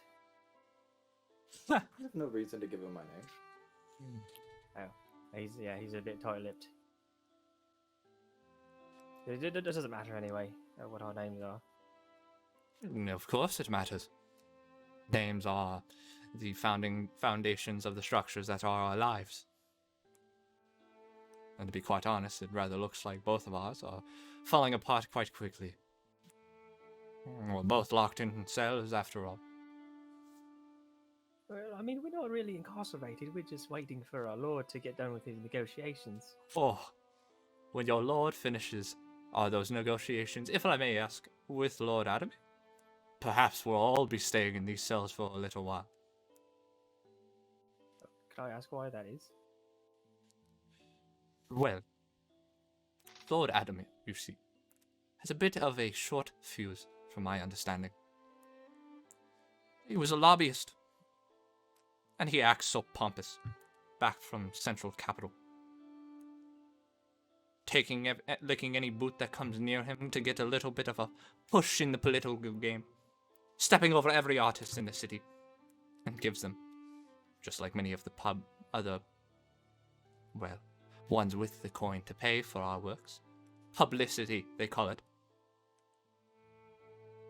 Putting our names, thinking their words actually mean anything. We have to eat too, But I put a bit of love into my work. Matter of factly, I'm a bit happy the Emperor stuck him in this shithole. And he's not going to have me to fix it up for him. They better just tear this whole thing out, cut this part of the land off, and let it float into the sea. There's no fixing this place. It's a waste of my time. And the work of any architect, honestly. You ever worked on wet dirt? Setting flagstones to stay. Slips, falls away. Any foundation you make, gone. Doesn't matter how many good men you have. The amount of cost that you want to just get a foundation laid is quadrupled. And it's hard to make it look good at all. Disgusting, really.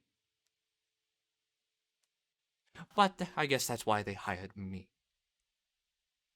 I was the best. The grand statue of the Lord Emperor? Well, that was me. Constructing all the beautiful art pieces that mount the central capital? Again, me. I imagine there are also a collection of wonderful achievements on both of your parts. I imagine you have very provocative architecture on the lives. That is your buildings, but don't feel overshadowed. But I must say I'm a bit restrained. I overstepped, I'll say, a bit. But I stand by what I said about him. Well, yeah. Regardless Yeah, of the be that as it- political connotations to some of the words I said, I don't necessarily believe in them, but I think that he is a bastard. Forgive my wording. Yeah, of course. But regardless, I have faith in our Lord. I think he's a rather suave fellow, and as long as Not he- your lord. Wait, Well, I'm yeah, sorry. I Were know, you? But I'm just saying that, as long as he doesn't use language like you did with Adamir, I think he should be able to dog his way into a favourable, resolution. Well, of course, I certainly hope it doesn't come to blows like that with your friend. However, Lord Adamir can be a slight bit, how should I put it, infuriating sometimes. Especially when it comes to talking about contracts. I just wanted to finish my work and move on. I took this deal, to be quite honest, as I thought it would be the next big achievement for Maximilian Wilson Lafont. Another stamp on the architecture that is my life, but perhaps it will be the final flagstone. I may have dug my grave a bit too deep, but at least I can rest my head well knowing that this place will remain a shit pile if I go into the ground. Corin's gonna take a seat next to the wall, just kind of lean his head against the wall and just close his eyes.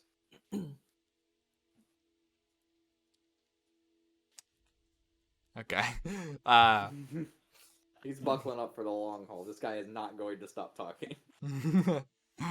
Gallon, is there anything else you want to say? I'll just engage in him with architecturally themed small talk. I'll wait here. Damn. But the regardless, he continues to talk with him, and he talks.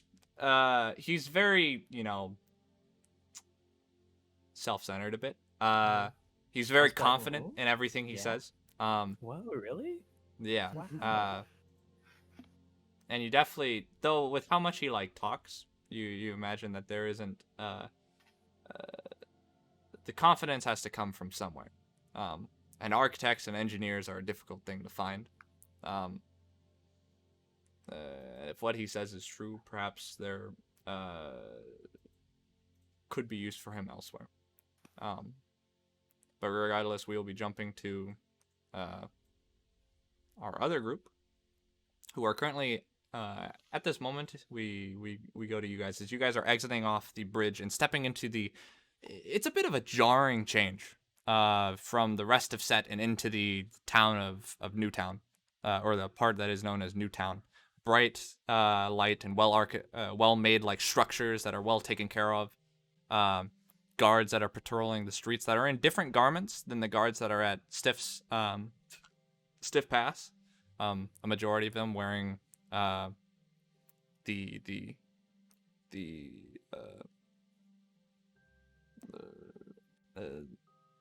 attire of more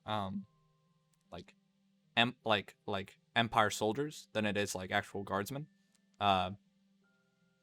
Beyond that, you can see even the people here are much different, much more well dressed, and seemingly the entire element of this part of the city seems to carry a much more gothic theme than it does from the very like set nature that you saw before. The much more like the changing the very like downbeaten and humble set architecture or people to a much more like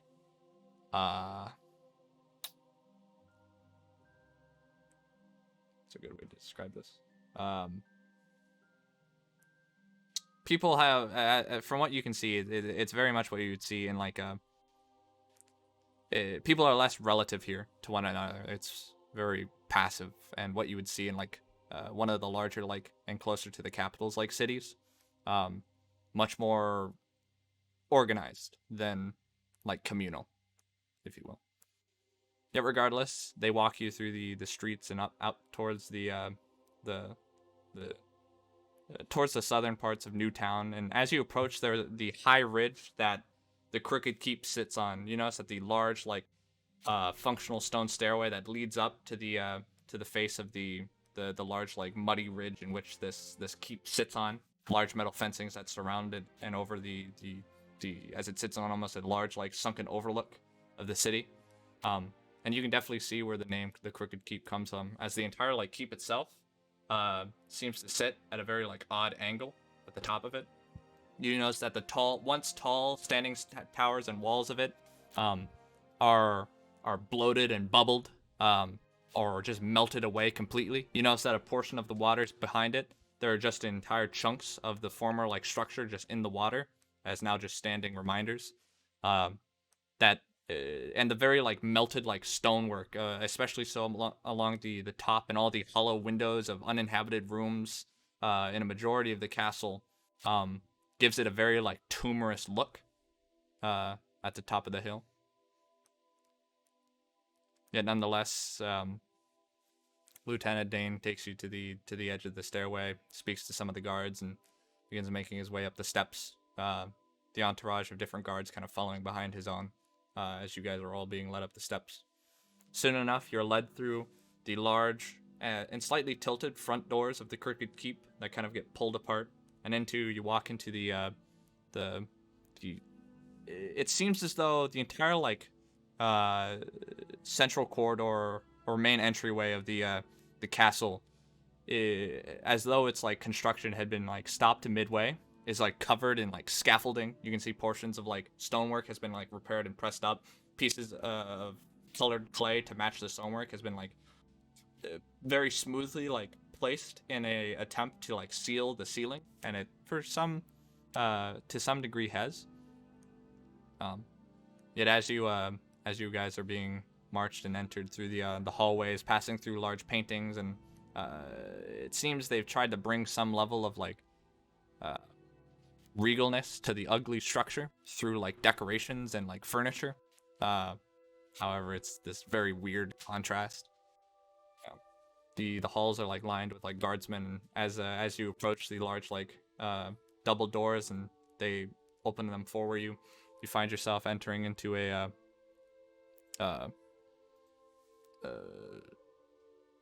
how should I call it?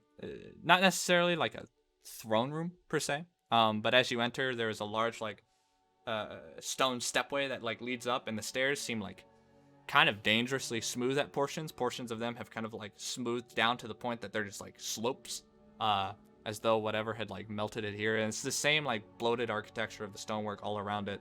But nonetheless, at the top of the stairway, you can see a collection of 4 guards, all heavily armed, surrounding the central sitting, like wooden like chair. Standing beside it, as you can see, a very well-dressed, very tight-fitting, wearing this this almost like dark black formal wear that is just this buttoned like vest that runs down into this like into a bit of a like ending at his waist before leading down to the very like formal like black fitting pants. And he has a very like straight and formal like posture about him. He has like very bright icy blue eyes, along with slightly pointed and swept back black hair that seems to have like a bluish tint to it. As far as you can tell, he seems to be a half elf. Along with that, you notice that in the black garments that he's wearing, he is wearing a golden, a golden like necklace that seems to end with a single pendant in the center of it that just has a large eye sitting there. His eyes seem to scan over you like a hawk. But beyond that, you see sitting on the chair and seemingly looking very like frustrated in this like you can see his very like baggy face of like this decrepit old man, easily in his like upper 70s or 80s. You notice that a very like reddish purple hue to his like sickly skin, his like dangling like gray hair that is like balding along the top of his head as he's just like sitting there. He's wearing very like loose royal like robes. He looks like Walter Frey, to be quite honest. If that's a good like the garments. Don't know who that is.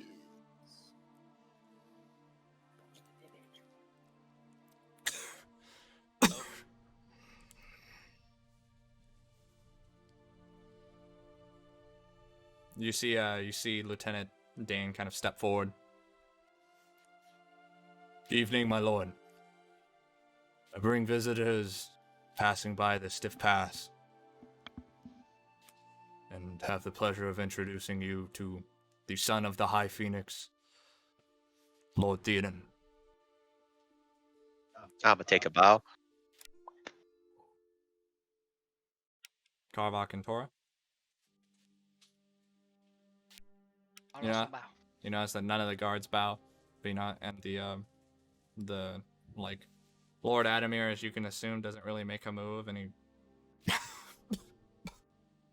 you see he just kind of like waves his like hand over. But the first to speak is, and Lord Adamir is very honored to make your acquaintance. If how you say is presumably true, we have a miracle striking our hands. The lost son of Asier has returned. And we all thank the gods for it if it is true. Yet... Now, and how do we know he's telling the truth? Let me see some skin, boy.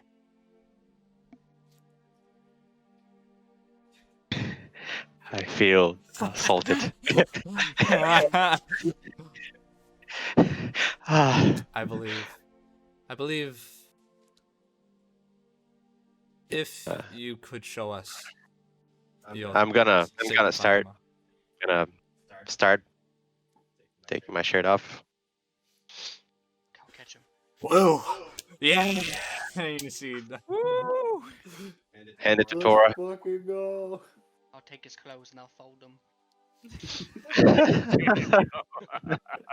I'm going to turn around and I'm gonna flex the non-muscles that I have.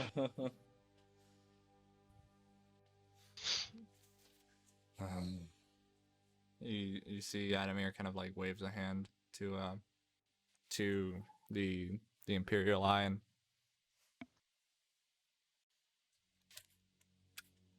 he's fairly short. You wager about like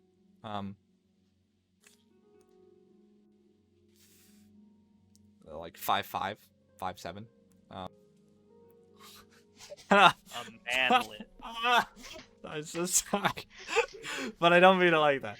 But compared to like a group that has like a fucking 7-foot tall dude, and no, oh god, I'm on a roll today of fucking myself over. But regardless, scene.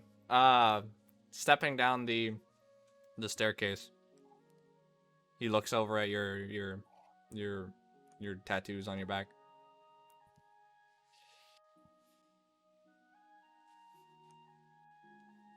He grabs onto your head, Theoden, and seems to ruffle through your hair, as though like verifying the marks that are on your scalp.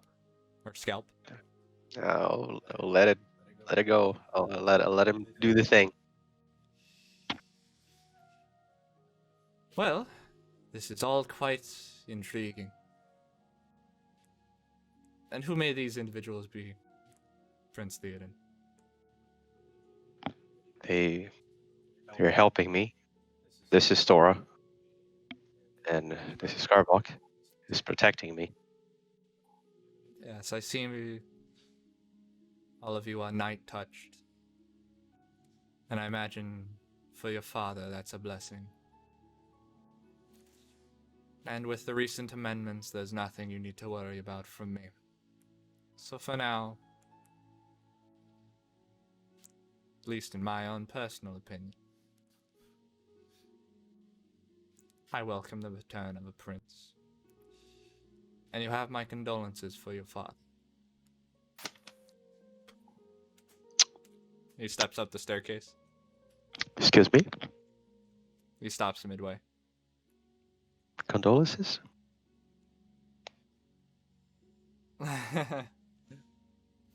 Wait, you don't know? I'm gonna grab him by the shoulder. I'm gonna stare him down. Please remove your hand, Theoden. I understand this is an emotional moment for you. Condolences.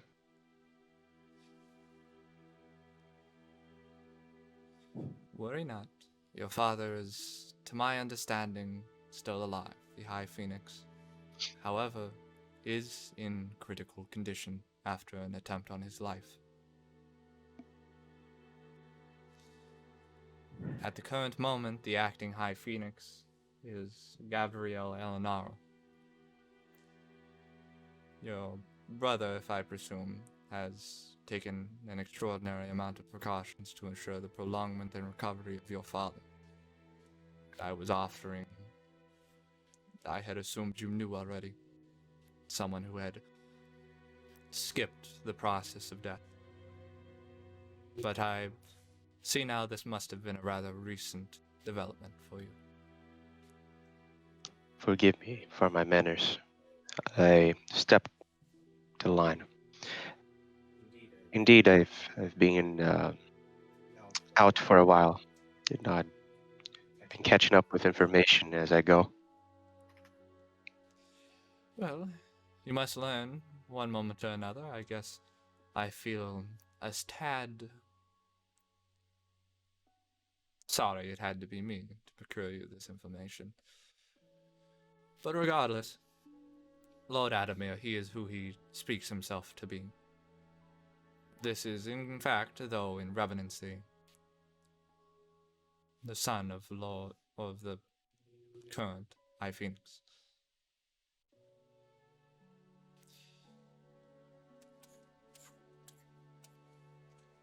He takes his position beside the Lord once again.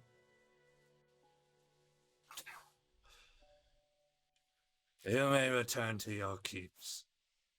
Dane, take your guardsmen with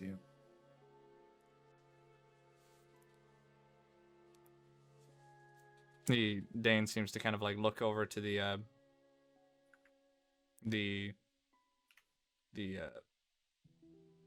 group of you and at once, my lord. He gestures and brings the guards out.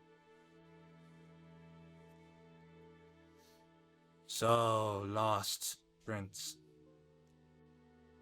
To what do we owe the honor of your visit this day?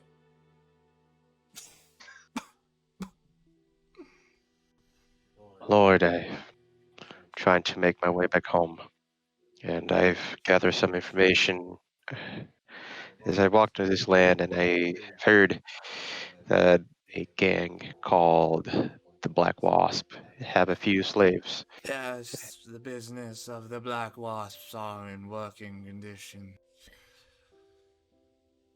They handle many of the enforcing and management of the Western populace. And it is true they handle much of the trade here. Those of which that do not get expedited from ourselves.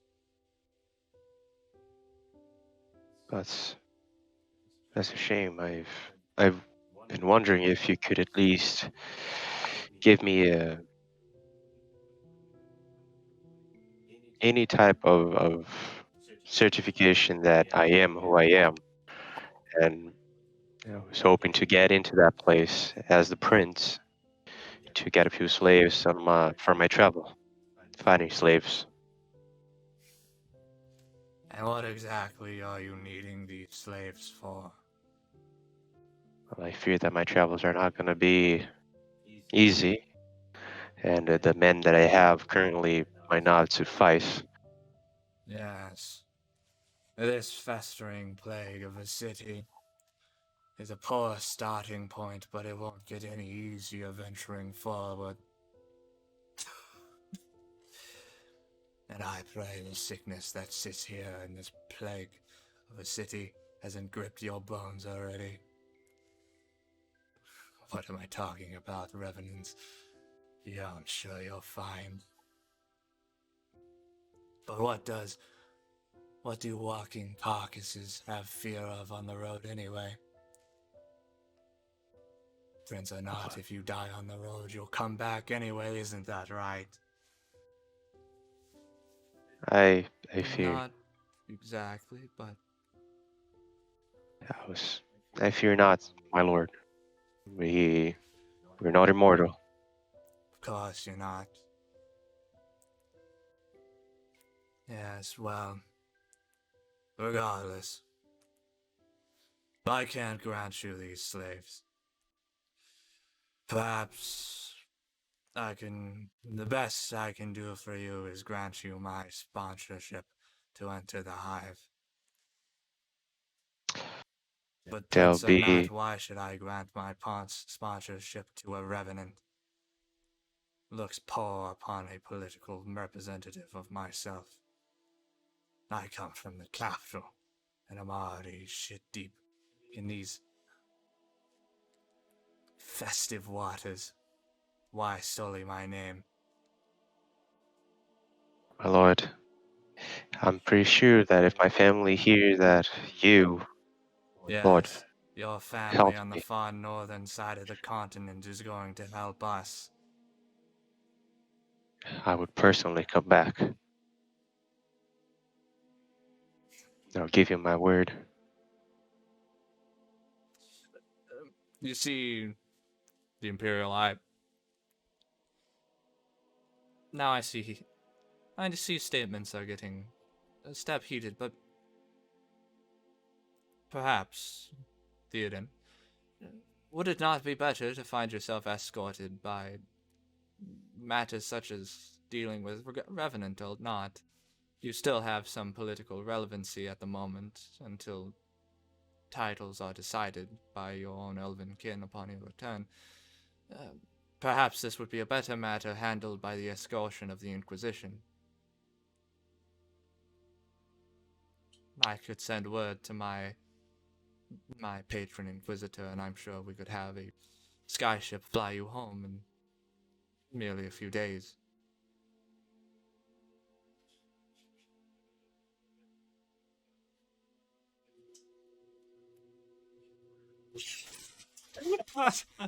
There goes the fucking plan.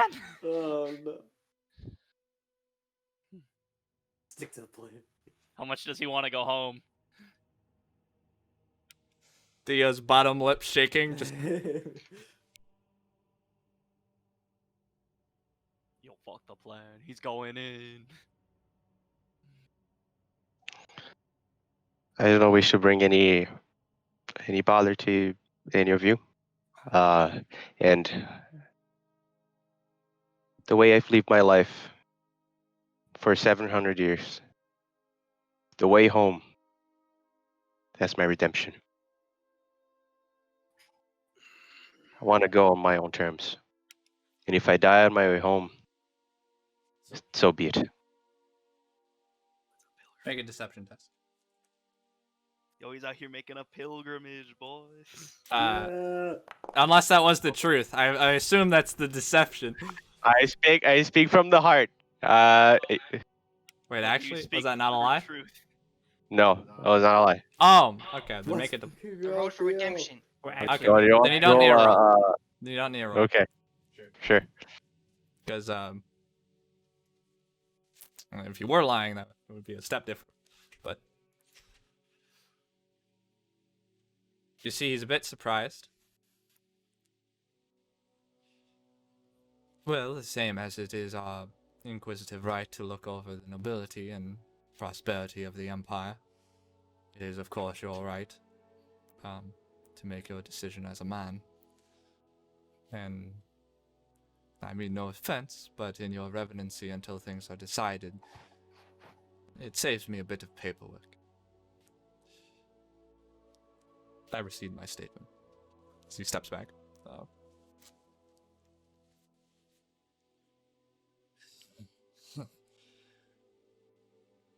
So, what was your prince, or why exactly should I give you my sponsorship? What will you, your father or family offer the city of Set, or even better, me? My lord, let's speak. Tell me what you need. You see, I'm looking for a head start. I will be glad to hear what you need in this city that I could, or my family, provide.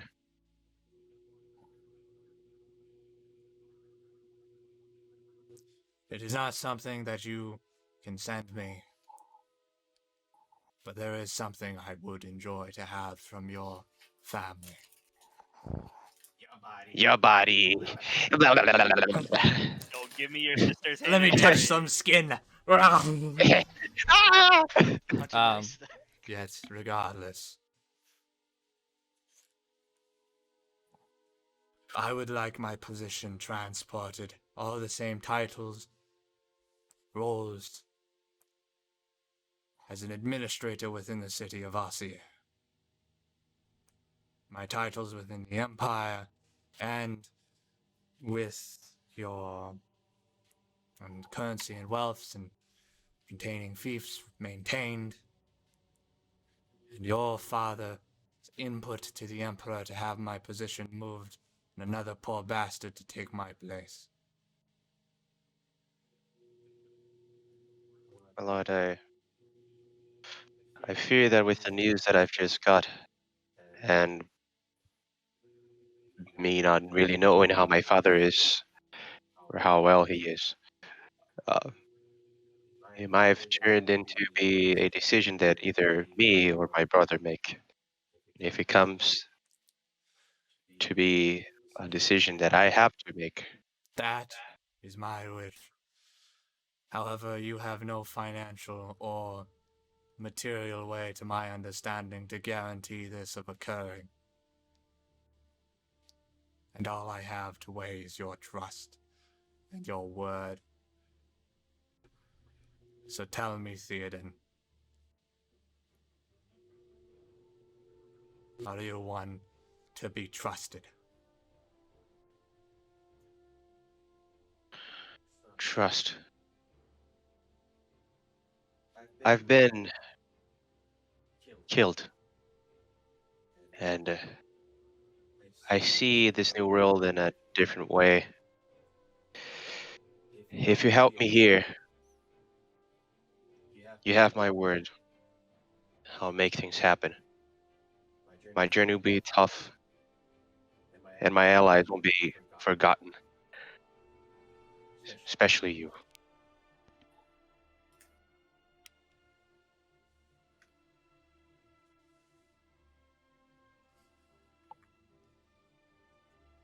Well.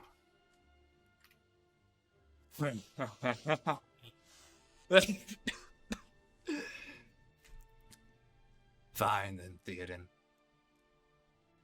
Prince Theoden, a round of applause for the well-spoken lad. Pretty I'm words. gonna put my shirt on. Not yet. This entire conversation's been going shitless. Not yet. I need to get a new one real quick. Hold on.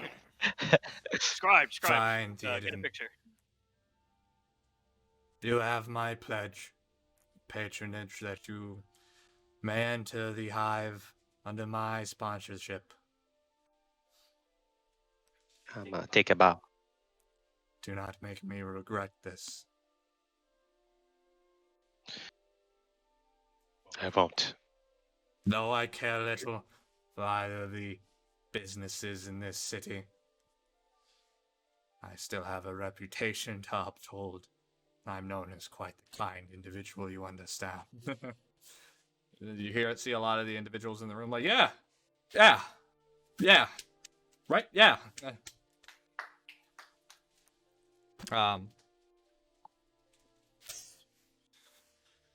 If there are no further concerns, I will have my advisor draft you the paperwork, and you will be on your way. Walk 3, Theoden, Elenaro. Is that your last name? Yes. Walk free and walk safely. Try not to die again before you do what's promised.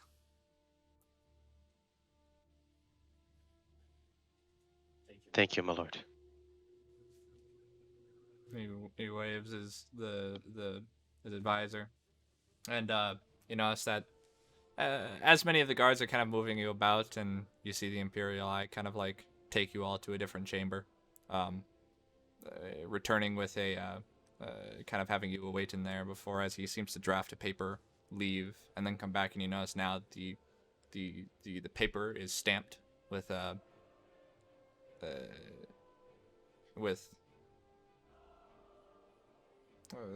this like greenish like wax stamp that has been pressed into the side of it.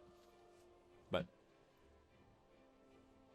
before he walks up to you, Theoden. Well, the sponsorship has been drafted and it's all legal and prepared for you. He doesn't let go. There are not many kind things said about the Night Touched. Try to make your stay here not fit the reputation. As he lets go of it. If, as a favor as well, if you guys could not spread that information of me being a revenant or that I'm back, I would appreciate it. If the Inquisition cares to share your information, it will be shared. So be it. However, I must share everything that is spoken with my superiors. I have no problem telling you that, but for the time being, I see no reason that it will be news breaking. If that is sufficient. In a good way? So- Okay, thank you. Just roll that. Just keep going. You step past him, and Give him a little curtsy. good journeys to you, Theoden.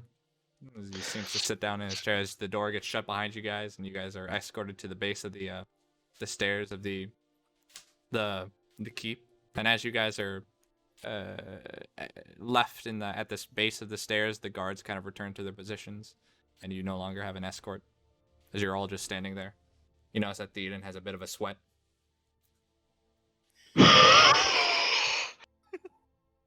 My lord, I'll get the umbrella out. Ah, shit, Tori, you don't have to do that. You did great, Theo. That was some good talking there. Oh. It's almost like you're a leader or something. Shut up. I was being that mean way. He was being like, you're our guy. Our leader. I do laugh. I do the whole play like I do the shut up, but I laugh too. Hey, well, now we kill everyone in this place and grab the gold. Let's go. Murder. I think we should return to our friends first. Good idea. I hope they didn't touch my sword too much. Well, let's go. Yeah. Okay. As you all make your way across the the bridge and towards Stiff Pass, back into the keep, and many of the guards there kind of escort you towards where they were keeping your compatriots. Yet we will be jumping over to our boys. Is there any conversation that was had with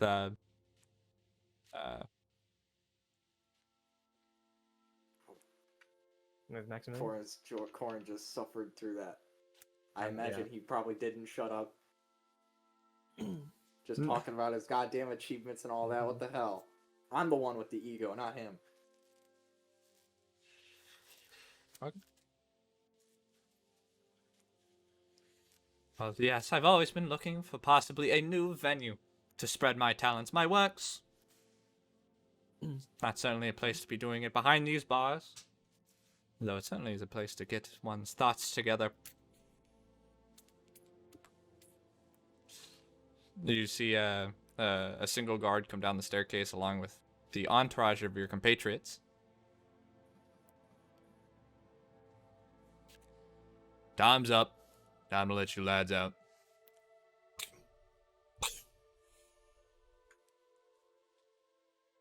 Stand up. Thank you. Thank you. Well, sorry, Maxie, but I'm afraid this is where we part ways. I'd have to talk with you more, but see you later.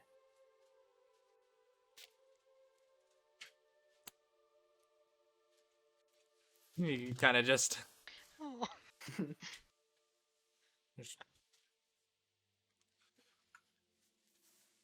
sits down in his chair, kind of sets his satchel to his side, and leans against the bars. And you guys make your way out. But nonetheless, you guys find yourself exiting back onto the courtyard. How'd it go, boys? Share information. Yeah. I'm gonna share information about everything he said. Oh. Whoa. Yeah, but you didn't want that. We think share information is a fucking weapon now. Oh, no. Well, nice fucking job, Theo. Hear forbidden knowledge. Share information. That's actually a feat I can get. If you're like master in occultism, you can just like, it's kind of like a demoralize, but I just start sharing forbidden knowledge, and then like my enemies are just like, ah! That's a great feat. I saw that one. That's what I want. Oh well. Love feat. Alright, shall we head out then? Are we like getting escorted out by like Lieutenant Dane? Muted.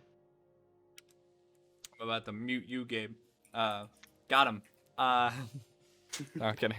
Bam. Bam. But but the you see Lieutenant Dane is currently sitting on one of the scaffoldings, just looking over you guys. Why did you want to talk to him? No, I was wondering like if we had to get escorted like out by him.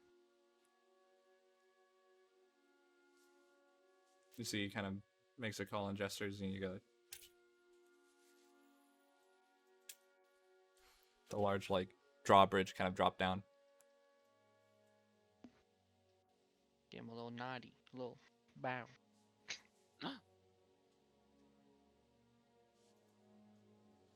Gives you a wave, and as you guys kind of make your way across the bridge, you can hear it kind of pull up and close behind you. As you now Where's have. that weapon? Oh, they kept them. No, I'm kidding. I'm kidding. They gave it Lieutenant back. Dane, all Arlock weapons! immediately enters moderate curse and starts rampaging towards the gate. Can anyone make a like 60-foot jump? Potentially.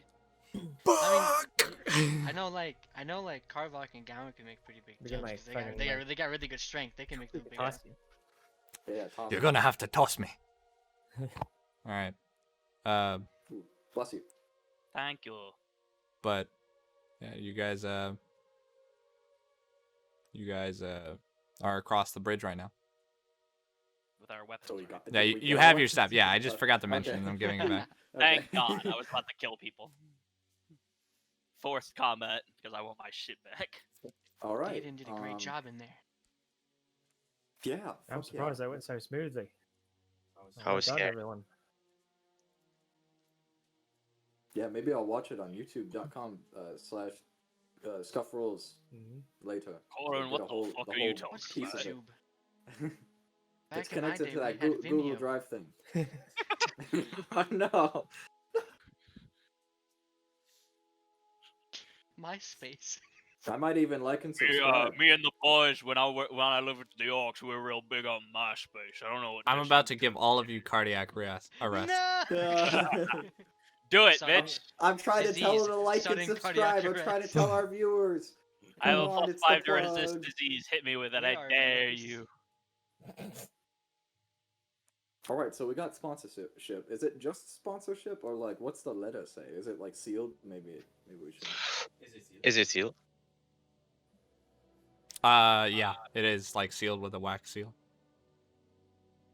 Should I open? It's all a fish. Well, I don't know. That might seem a bit odd Yeah. to open it. But at the same time, I mean, we don't know exactly what it says, so Kill them. maybe Kill them all. what if it says these people are not to be trusted? Kill them on sight. I I mean, don't don't you know. usually not break these seals? Quickly, Because like Corin, it use your glean destroys content the- skill feat. I don't have the glean content skill Ah, feat, no! but I was going to beg with the DM to let me try and do a perception check to fucking glean these contents. Oh, but, well, we're gonna have to trust him, I suppose. All right. Into the hive then.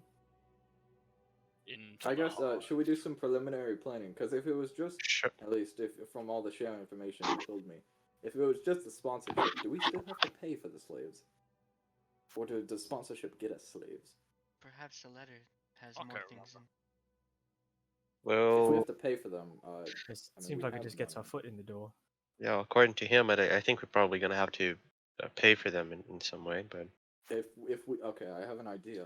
I don't know if I've shared it yet, but if you could maybe potentially tell them that for a couple slaves we can get some of the Colosseum of Mortice's slaves delivered to them. It would be delayed, obviously. They wouldn't have instant gratification, but it's an option for payment. okay. Well, okay. We could try. I don't know. I don't know how if they're gonna be not as receptive or. You know Well, the end we of got Fable sponsorship. That was good. I don't know the end of Fable 3? You know 3. the What end is of that Fable for? 3 when we just have when you're just like the king and you're just like telling everyone your decisions of the political decision at the end of the game. That's what Theoden's gonna be doing. Do I side with these as people? soon as answer? Theo gets home, like it's like he's just no longer gonna be an adventurer. He's just a fucking king, and he's just like, all right, guys, you gotta do that. You gotta do this. Every session is just like us four, and then it's like, and now back to Theo. You're playing it's just D&D. like- He's playing gotta- a city management game. yeah. SimCity. I'm gonna play a Game of Thrones with my brother. Yeah. He's out here playing fucking Crusader Kings 3. We're out here playing just Baldur's Gate 3. Those are timely references. Mhm. So what are we doing, fellas? We're going to the Discussing black. our plan. Are we still discussing our Well, Taking a nap. I assume we're heading towards the house. Yes. Into the waspies. Going to the hive. I hate wasps. Fuck wasps. Say that out loud in game. No! I fucking hate wasps. White Anglo-Saxon Protestants. Yeah, that's what it means. That's what it means. When Oh, I don't Carvok think when okay. Carvok does that, it gives the little caution symbol, and it's just like, here they come. The fucking the Wait, Skyrim what? like eye just The starts Left 4 opening. Dead. Yeah. You hear a cry in the background. but- You've alerted the horde. Yeah, that's what I was talking about. Yeah. Was there anything you got? I'm confused. Were you guys like still gonna talk about stuff, or are you wanting to go now? Well, I I guess think we're we're Oh, talking we were while playing we're it by walking. ear. Yeah, I mean, you gotta tell me when you're done though. I think we're So- good. Unless We're anyone ready else to has go any kill ideas. everyone. we do have. Forgive me. I do not know how much slaves cost. I never had to deal with anything like that. If we have to pay, do we have enough money, you think, to at least buy one? I'm gonna be Well, honest. Probably not. Oh, I've got 65 gold. It's probably gonna. Never mind, we 65 probably have gold, enough. Yeah, that's quite a lot of gold. This is the party's technically, but I'm holding on to it. Gowan is Okay. now the party treasurer. I just want to have multiple options for getting him out. Mm-hmm. I'm gonna be honest, this is going a lot better. I thought we'd have to just go, full rampage, break him out, but this is going a lot better. I a lot was less expecting fun. us to fail at this point. We're good. Yeah, I didn't think we'd get this far. If it comes to that, I think our best option is not to just fight everybody that we see in there. I think our best option would just to get out. I mean, if we have the opportunity, we could try to kill Wasp Blade guy. I forgot his name, Jackson or something like that. Speaking of getting out, hey Nibus, I told you to scout the area near the hive. Did you find any cool ways to escape? Get a lay of the land. Cool secret, any secret collectibles? I saw a floating jigsaw piece on Chimney 6, and if you cross-platform across, you can get another one. No, I'm kidding. Where are the Riddler trophies, bro? To my understanding, there are a collection of means to enter the structure, though not obviously so. The building itself is 4 stories tall and surrounded by a stone rise, or otherwise wall. The wall has 2 entrances, one on the southern side and northern side, both of which patrolled by 4 guards. One could scale the wall or simply enter, though additionally there seems to be, to my understanding, an entrance to the sewers within the walls. Most notable through a large enclosed stone hatch. A manhole, if you will. Though that is the length of what I saw.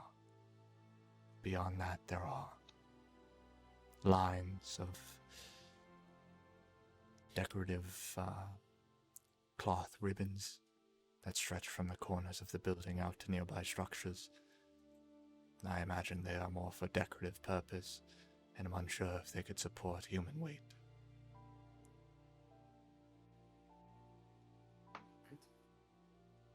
Are they loosely tied, or? Very. That is good to know.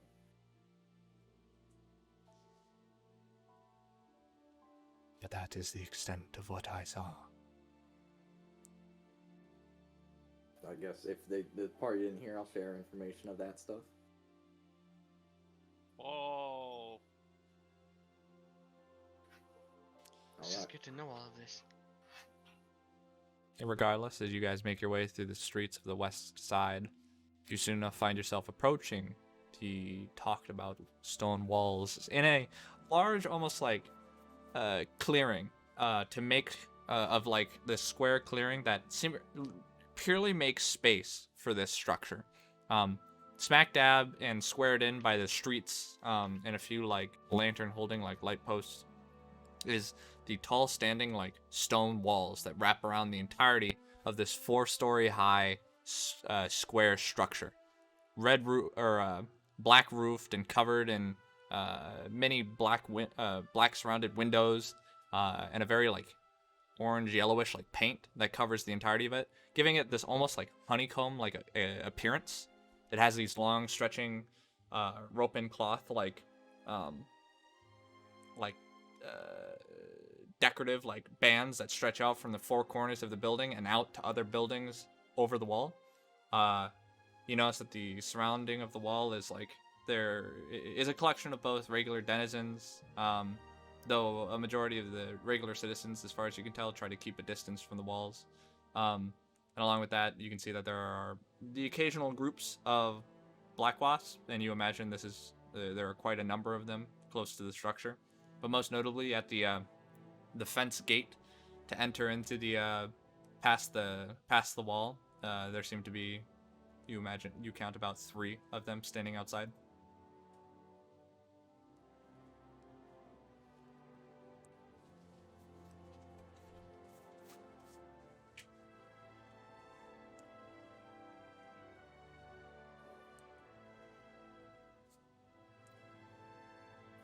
escalating.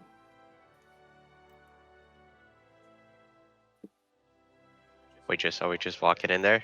No, Just they're like, just doing their thing. You guys haven't done anything. I'm just pantomiming the guys. Skyrim NPC. Yeah. Yeah. I'll crouch and shoot his knee. Oh god.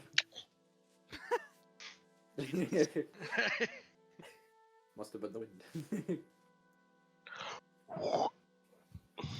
Uh,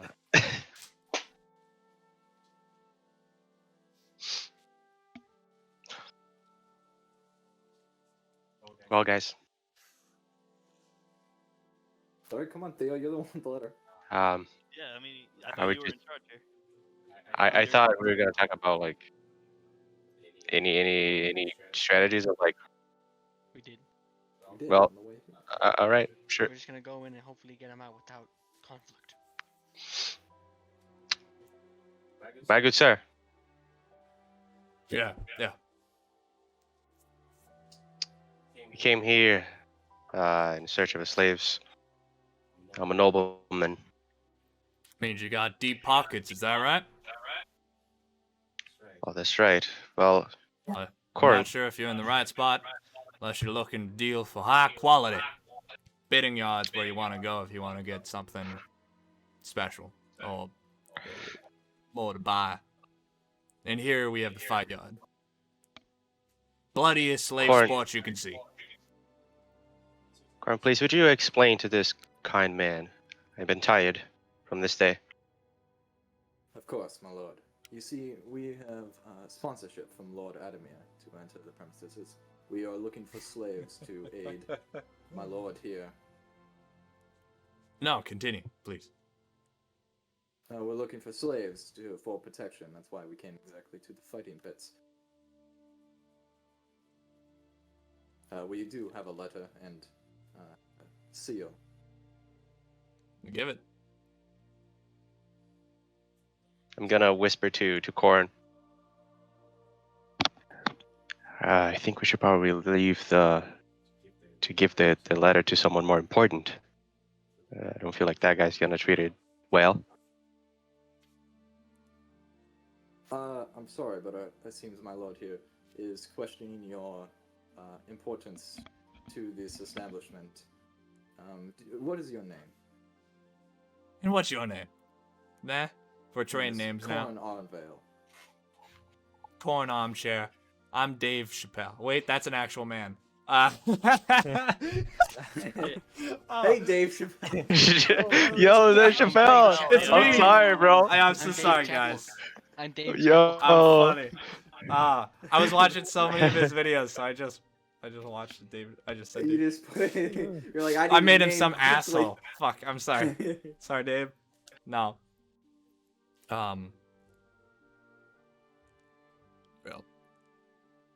Dave Chaplin. That's me. Hello, Dave Chaplin.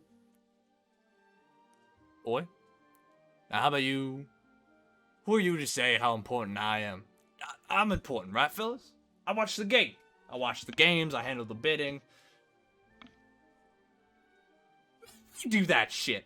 The f- you talking about acting like you all high and mighty. I mean, can we at least see the goddamn letter? I gotta make sure you're actually saying it is what it is. I want to open it, but like I'm not gonna horse shit like this guy. I got. I'm gonna wave it. Listen, man. I'm gonna you wave gotta it from my have hand. Jack's best interest in mind. Otherwise, you're gonna get your ass torn open.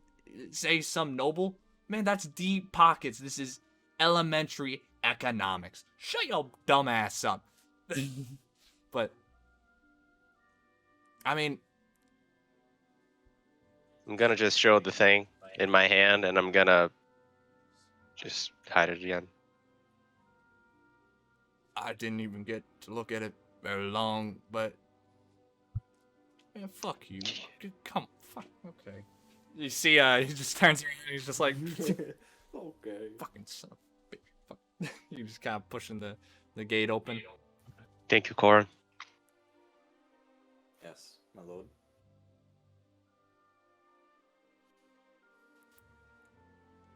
You see the one guy that kind of like talks shit to his like coworker. He's a much thinner guy. He's trying to be nice. Nah. Nah. Vampire touch. I'm a revenant too. Oh. See your bitch ass down. Bro, that means we're homies. Okay. All right That's next to true. each other. Hey, That's hey, true. Yo. we got it. We got it. Hey. Yo. Shit. And Fingers just can't. you're just Are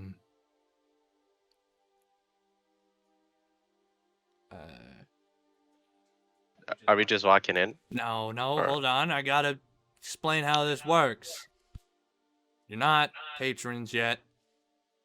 You got sponsorship. That's good. You can see he's a bit. You can definitely see this guy's trying to keep his cool. He had his feelings hurt a second ago, but he's trying to keep his pride. Now come. We handle a pretty respectful establishment. Best fight of slaves you'll see. I'm not sure who's you're gonna have if you want to buy them. That's Jack, not on me. You better show him that letter, because Jack's important, very important. Understand? We fuck. We get it. We get it. Yes. Okay, good. Okay, good. Fuck y'all. Come on. Like, he kind of leads Yeah. you. This guy's trying to act tough. He gets called out. He's just like. Psychological wounds don't go away. He's gonna be fucking thinking about this forever. Got his ass embarrassed in front of a bunch of dudes. Yeah. Down bad. But as he All walks his you, friends are gonna make fun of him. as he walks you guys into the building and marches you through the front black doors and they kind of swing open. You see that it is a huge like interior of the building. The flooring is kind of short and ceiling above you, at least immediately, and it kind of goes around in these like long and large like square rings that wrap around the entirety of like the building, and you can see that there are a collection of rooms that just dot the sides of it. However,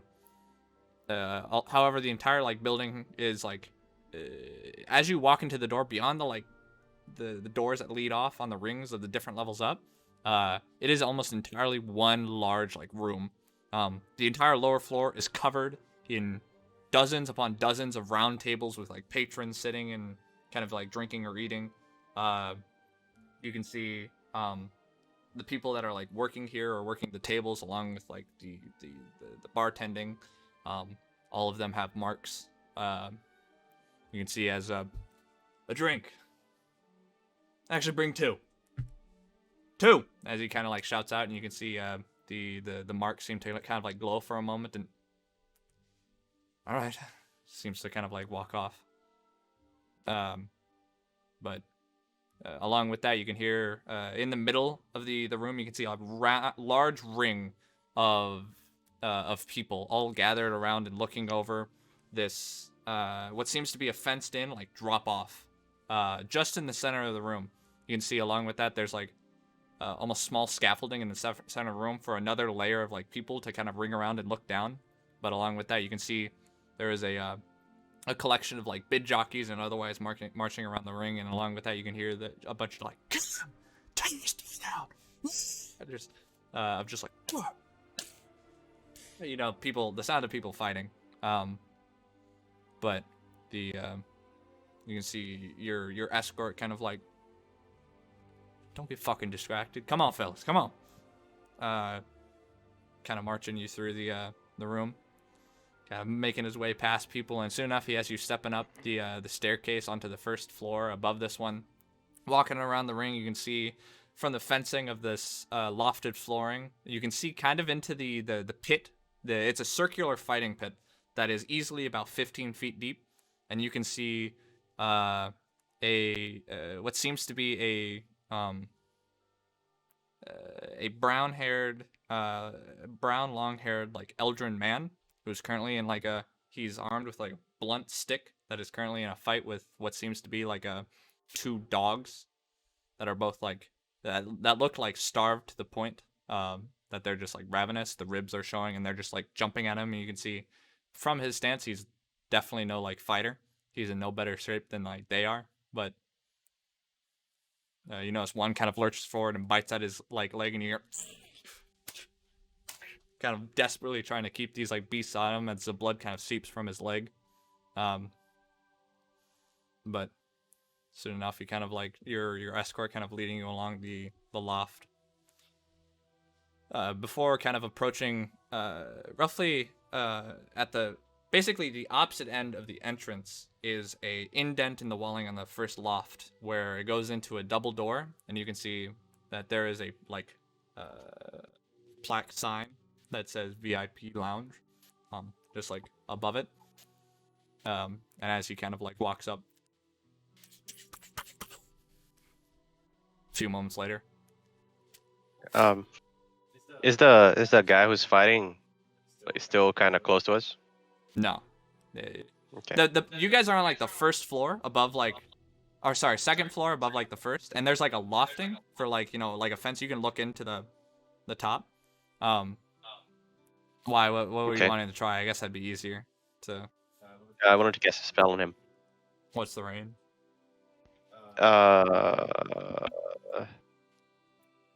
It's question doesn't tell me, but I would assume it's like 60. It's shield. It's not much. Shields itself. It's only self. Mm-hmm. Yeah. Yeah, you can only cast it on yourself. That's right. Damn. Well, that's okay. Rip. But nonetheless, as the knocks kind of go out, you can hear a slight as a metal like pickle. Is that what they call them? The ones with the slider, you know, kind of like slides open, and you can see this fucking huge set of like basically completely brown eyes. The skin completely like a stony like gray, kind of like look through. What you want? Sorry to bother you, big fella. Need to talk to boss? No, you don't. Right. They need to talk to boss. They have a letter from Adamir. They want to see Jack.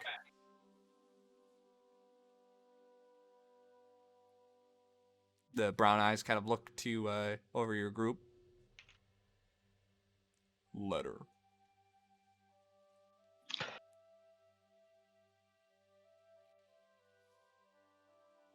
I'll hand it over. He looks over at the guy in front of the door, the black wasp. Oh, fuck off. But I. Okay. No, I'm just kidding. Fuck it. I'm gonna say bye to him. Bye. He doesn't respond. He just paces off, a bit embarrassed. Okay. The brown eyes kind of look back to you all before.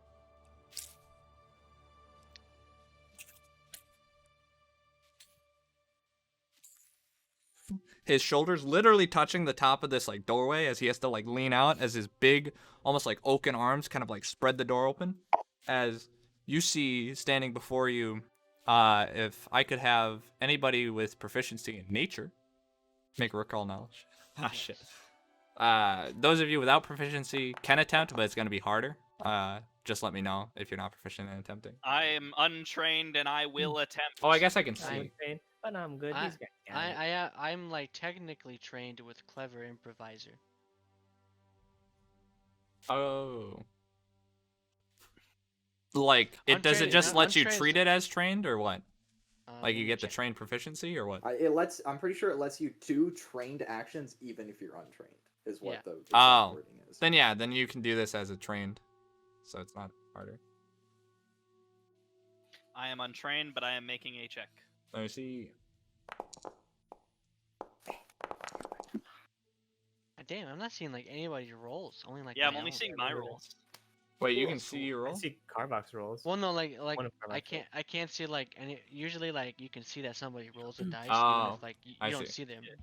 I only see my That might be a rolls. module I have on. But, Gowan, were you not gonna roll? Nah, I'm good. Okay. Tora, or Karvok and Korin, you recognize this creature is an ogre. Tora, you know it to be a stone troll. And you notice that it has a massive mark on its neck. It is covered in these like long, like almost like ragged like cloak that covers up its like torso. And it's almost as though it's like it's wearing like thick brown like bed sheets. Not actually, but it looks that way. It's very baggy. His hood is up, and as he kind of like summon, he steps to the side and kind of leans his back. You guys can hear a few just like the sounds of actual like a fist fight, and heavy breathing coming to the left as you enter into the room.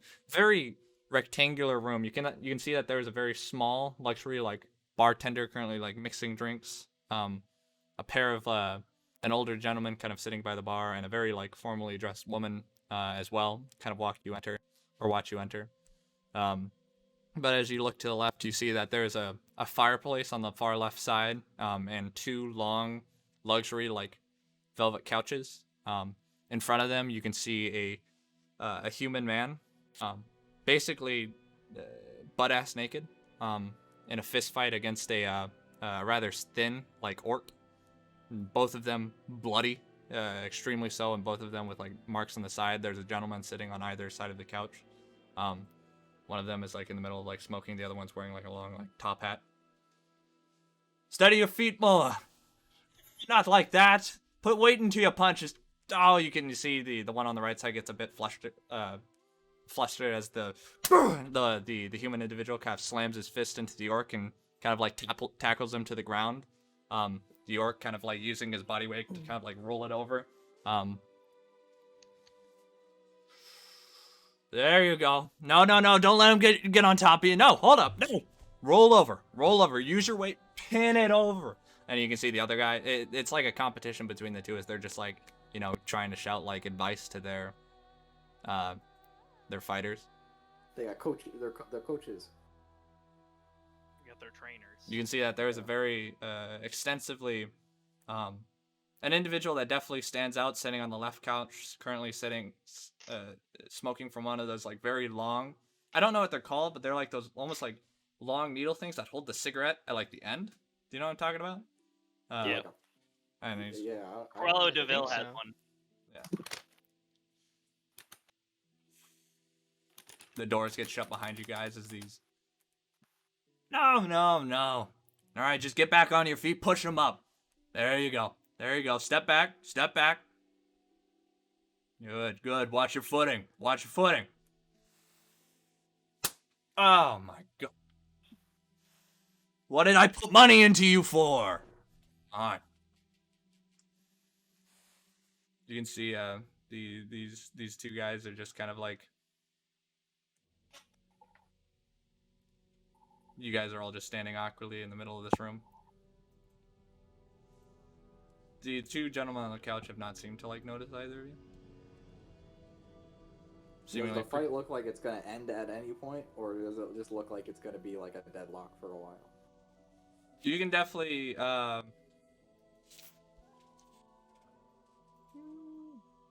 I have you make a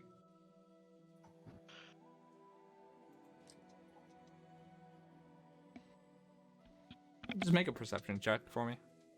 I would also like to use my That's Odd feature. I'd like to walk up and watch the fight Okay. and call out jeers in Orcish. You notice that the orc that's kind of like in the middle of like fighting at the moment kind of looks at you at the jeers of orc and seemingly is almost like confused at the test before he gets like a punch to the face. And... I'll keep your eye on the game. I call out Norkish. It doesn't fuck you up at all that this boy has just got. Okay. But the nonetheless is the Cornish. You kind of like walk up to the fight. You would have to like bet at least on who is more. Though it's an orc, he seems much more frail than the human individual. Not necessarily weak, but his like body mass is quite a margin like lower than the human individual. You'd have probably a wager that the fight's going to continue to lead to the human individual unless the orc uses a substantial margin of like fight prowess to push past. And does my That's Odd feature pick up anything in the new location that we are in? There's a stone. There's a ogre. There is a. There is. I think I figured that one out already. There's a fight going on. We got that one. There's everyone else in this room is male. Besides there's one woman who, her attire makes her seem more like a man. She's wearing like tight-fitting black striped like pants, along with a leather belt that kind of wraps around it. She's wearing like a tucked-in like white button-up shirt and a very like fine-fitting like black vest over it that kind of like presses her chest in very much to give it like an almost like masculine appearance. You can see there's a silver chain of like a pocket watch hanging out of her left pocket. She has very like short black hair with like a white stripe coming around the left side. Along with many of the individuals on the other side, they seem to just be looking at you guys. But is there anything that is out of the ordinary? No. Long description, just no.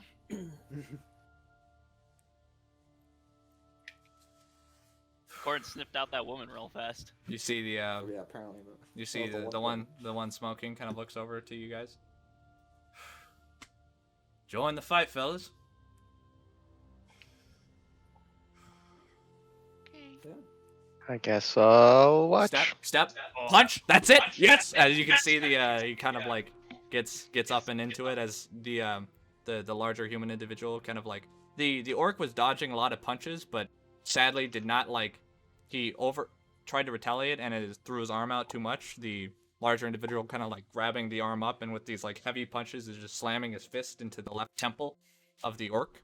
And with each punch, you can see the orc losing a bit of consciousness as he's just punching him back before the orc just pulls him into a wrestle onto the ground, and they're just in this like bloody like roll. Ah! Take him down! Yelling out Norkish. You can see the orc just like bite onto the wrist of the human individual, tearing out like a piece of flesh, before just you can see the smoking individual just no, and you're just like come on, and fucking just like shouting. You can see the other individual on the other couch just fuck yeah, let's go. Both of them are shouting advice, but you know, I am too now. I'm into it. We're getting into it. We're contributing. We're on the orc side. He's gonna win. As the punches are being traded and otherwise, you can see the orc, this like fury kind of going through him, and as the individual is trying to stop the bleeding on his wrist, as the teeth marks, you can see torn bone from beneath the flesh of broken sinew and muscle. As the orc just kind of pulls him over, grabbing him by the flesh of his like neck before. Just this like vicious like cries, these like the knuckles just getting like bloodied as it's just like flinging up before the human individual is just laying on the ground beaten. You can see the orc just sitting on top of him. The seemingly the victor of this fight before the individual that was smoking just like throws his cigarette to the side, and you can see the individual on the other couch just like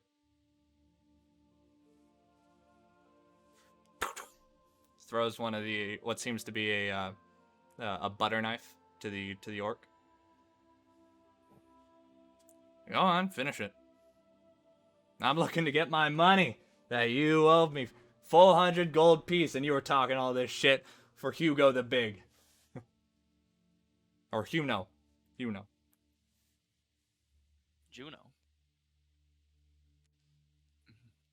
Corn's gonna kind of ignore the fight for a little bit, and he's going to. As you turn away, the orc didn't want to stab the guy, but you notice the mark begin to glow, and you can see he just kind of stabs the guy to death with the butter knife. We are looking for Mr. Cadwell.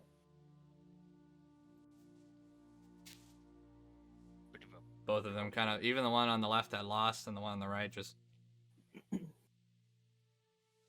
look back, and as you kind of like turn around to look behind you, you see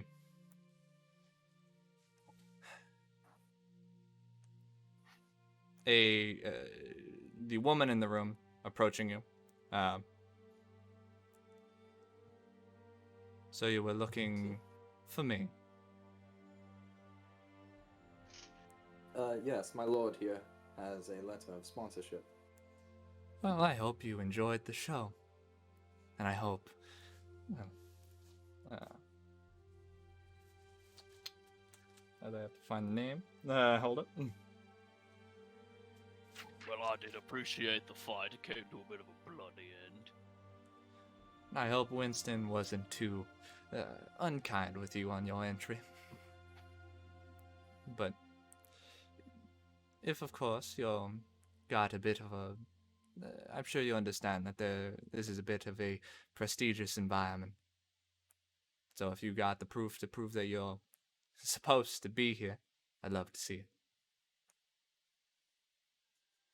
Do we have the? Because I gave it to the dude, didn't I? No, you just showed it. Okay. Sorry. Okay, I thought okay. I didn't know you were giving it, so that was my. I grab it. She gingerly takes it out of your hand.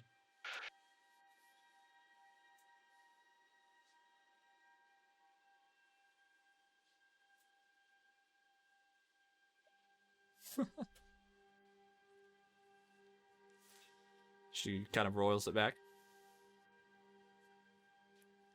Well then. Seems you weren't lying. You're here. And I am at your service. I am the host of the Hive. I hope my boys gave you a fine entry, and the prestigious establishment that we have here. And to my understanding, I imagine... Well, I guess I won't go guessing. What has brought you to the Hive today? I'm certain to try to do my best to oblige you. We're in search of some finding slaves, and I'm gonna look at the bloody mess. I think we're in the right place.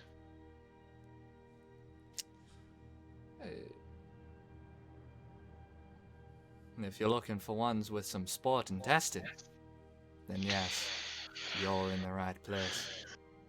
Well, if you allow me to take a look at some of the slaves you have, I'm sure we can talk prices, or... I must say, I'm not normally of the value of... You see, the nest, or the hive. We partake in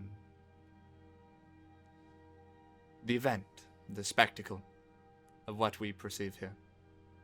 Our fighters, whether sponsored, brought in by fine fellows like this, or our own, are not generally for sale. They are tried and true merchandise. Without them here, we have no show, and with no show, I have no commerce. If you have specific bets, or, of course, if you'd like to take a walk in our, well, and see our fighters, if you, I'd be happy to show you, get you a peek at what you'll be letting you in on, betting on. The Hive is where you go to make the rich richer. You just gotta be a little good at picking bets. I'm sorry, but what you're saying is none none of your fighters are for sale. Unless the offer is too sweet to refuse, I gotta say. Generally, no. Why don't we start with by looking at some of those fighters, then we talk about price. Certainly. I'm fine with letting you see them. They're not doing anything besides getting ready. But I must say, is there something that y'all are thirsty for to quench your journey here? We got all these fine drinks. I imagine it'd be quite a waste to let it go. No, I'm sorry. I'm looking. No need to be sorry or shy. This is the start of a business transaction that I hope that we can go through with. I hope your charisma could get me to, well, lean to helping you out. So how about you help me out a bit and allow me to entreat you with a bit of hospitality? It is the start of a hopefully lucrative business deal for me. Sure. Is she got an ulterior motive to trying to get us to drink? Yeah, Okay. I want to do that too. Yeah, go ahead and make a perception check. I shall roll as well.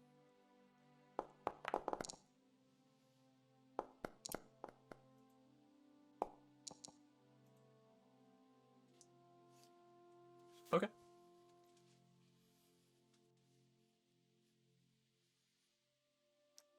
All of you get the feeling, the statement isn't strange at all. It's not too uncommon, for like, especially with high like exchange, like business deals, for like the host to extend some form of a hospitality, and you imagine this is just hers. Tora, however, you understand that she is, to everything that you can tell, not trying to hide some ulterior motive. It is a good array of drinks, and as you kind of like read the aura of her, it's nothing but like, although a little like, she has a bit of a rough aura around it that seems more like masculine than feminine. It doesn't seem anything more than like a kind hospitality in an unkind environment to what I would assume you see.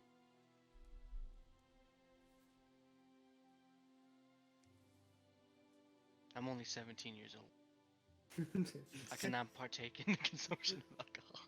This is medieval times. You're fine. You're fine. People didn't drink water; they drank alcohol. I mean, that's all right. And I'd be happy to hit. I'm sure Hill over here would be happy to hit you up with what do they call those in actual like? What do they call the like non-alcohol like? Alcohol? Virgin, Let's say virgin. whatever. Virgin. Yeah, yeah. Nah, we got virgin drinks that you're happy to have. I promise, sweetie, it's good. Okay. That's I what think I. I'll partake the virgin as well, due to my responsibilities to my lord here. Alcohol is not available for me to consume. Well then, so be it. Go ahead and fix up 2 virgin drinks and whatever you 3 would like. Could I take a cranberry juice? Do you have that here? Matter of factly, we do. Oh, that's great. Thank you. Guy got milk. I'm joking. I was gonna say that. I was gonna say. No, I don't want anything.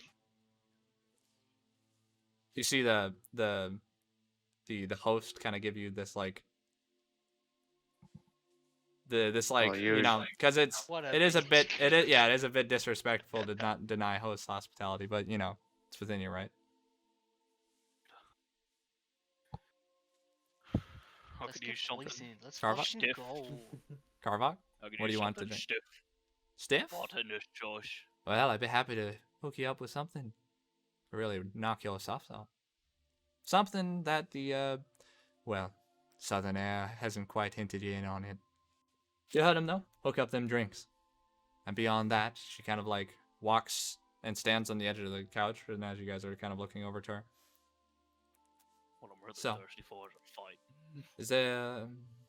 tell me. how'd you come to finding me or the hive, or what brought you looking here in, I guess, Set? I know the hive isn't necessarily no small name. We have our notoriety, but I guess I'm a bit surprised if you're looking to buy people. Why not go to the vineyards? To be honest, I'm not from this region, and we've been told about some stories of you guys as well, and about your fighters, and it would be foolish of me not to come here and check it out first.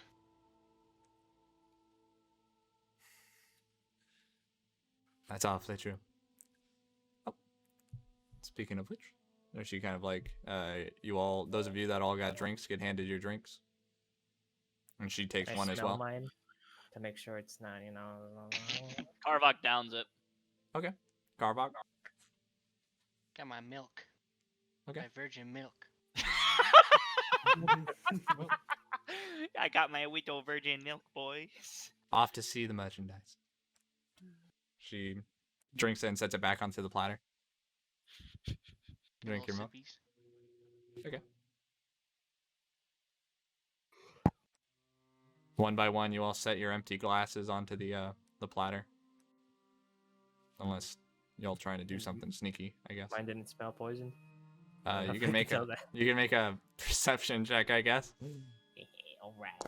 Hit that nat 1. Smells like poison. Oh, sorry, that wasn't blind. My little milky snap. I'll put it down last. Tiny milk. Got milk. What'd you get to drink? Cranberry juice. Smells like cranberry. Okay. Yummy, yummy. Um.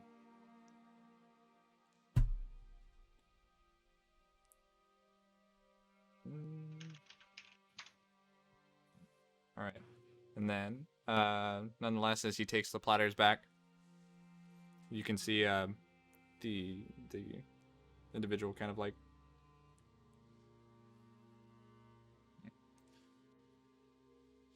anyway.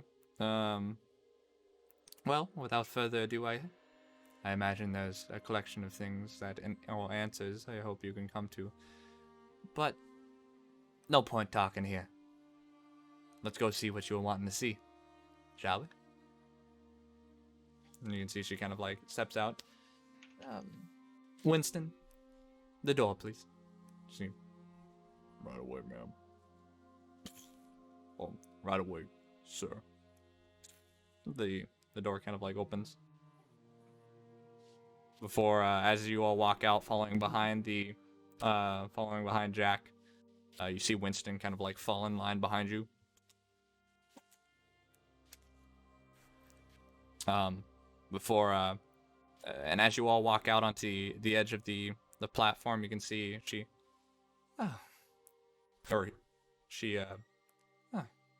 well, hell.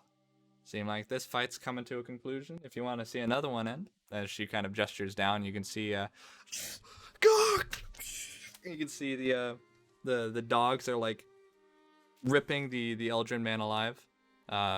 See a lot of a collection of like human individuals are just like, you know, people who lost their bets are kind of like throwing around. But you can see the ones that bet on the dogs, and a bit of like celebratory, as it is a very bloody scene as these two ravenous dogs tear this guy like limb from limb before the hall falls to this like cacophonous silence of like cheering to this guy's like death, as he's little more than like a collection of misstrewn body parts and now chew toys for these like ravenous dogs. And it is on that note we will be ending session 12 of Scuffed Rolls Revive. No! Oh. Dang it! We're gonna get him out of here. Yeah, We're this is gonna fucking get working it out really added. well. What the hell? This is like the only D&D Plans do plan work that's ever. sometimes. Yeah. Just wait. Yeah, She's gonna be because- like, Yeah, that's we're gonna not- be we're not 5,000 legit. gold, and I'm gonna be like, Yeah. All right. You want to know why this plan succeeded, Alex? Why? Minimal dice rolls. Yes, that's the Minimal- fucking thing. Critical Oh. dice rolls. I did leave one thing out. Jack did tell as someone was making the drink, you know, she told one of the people that worked for her in that room to go get the fighters ready for viewing. So that was the only thing. But beyond that, I like pina coladas.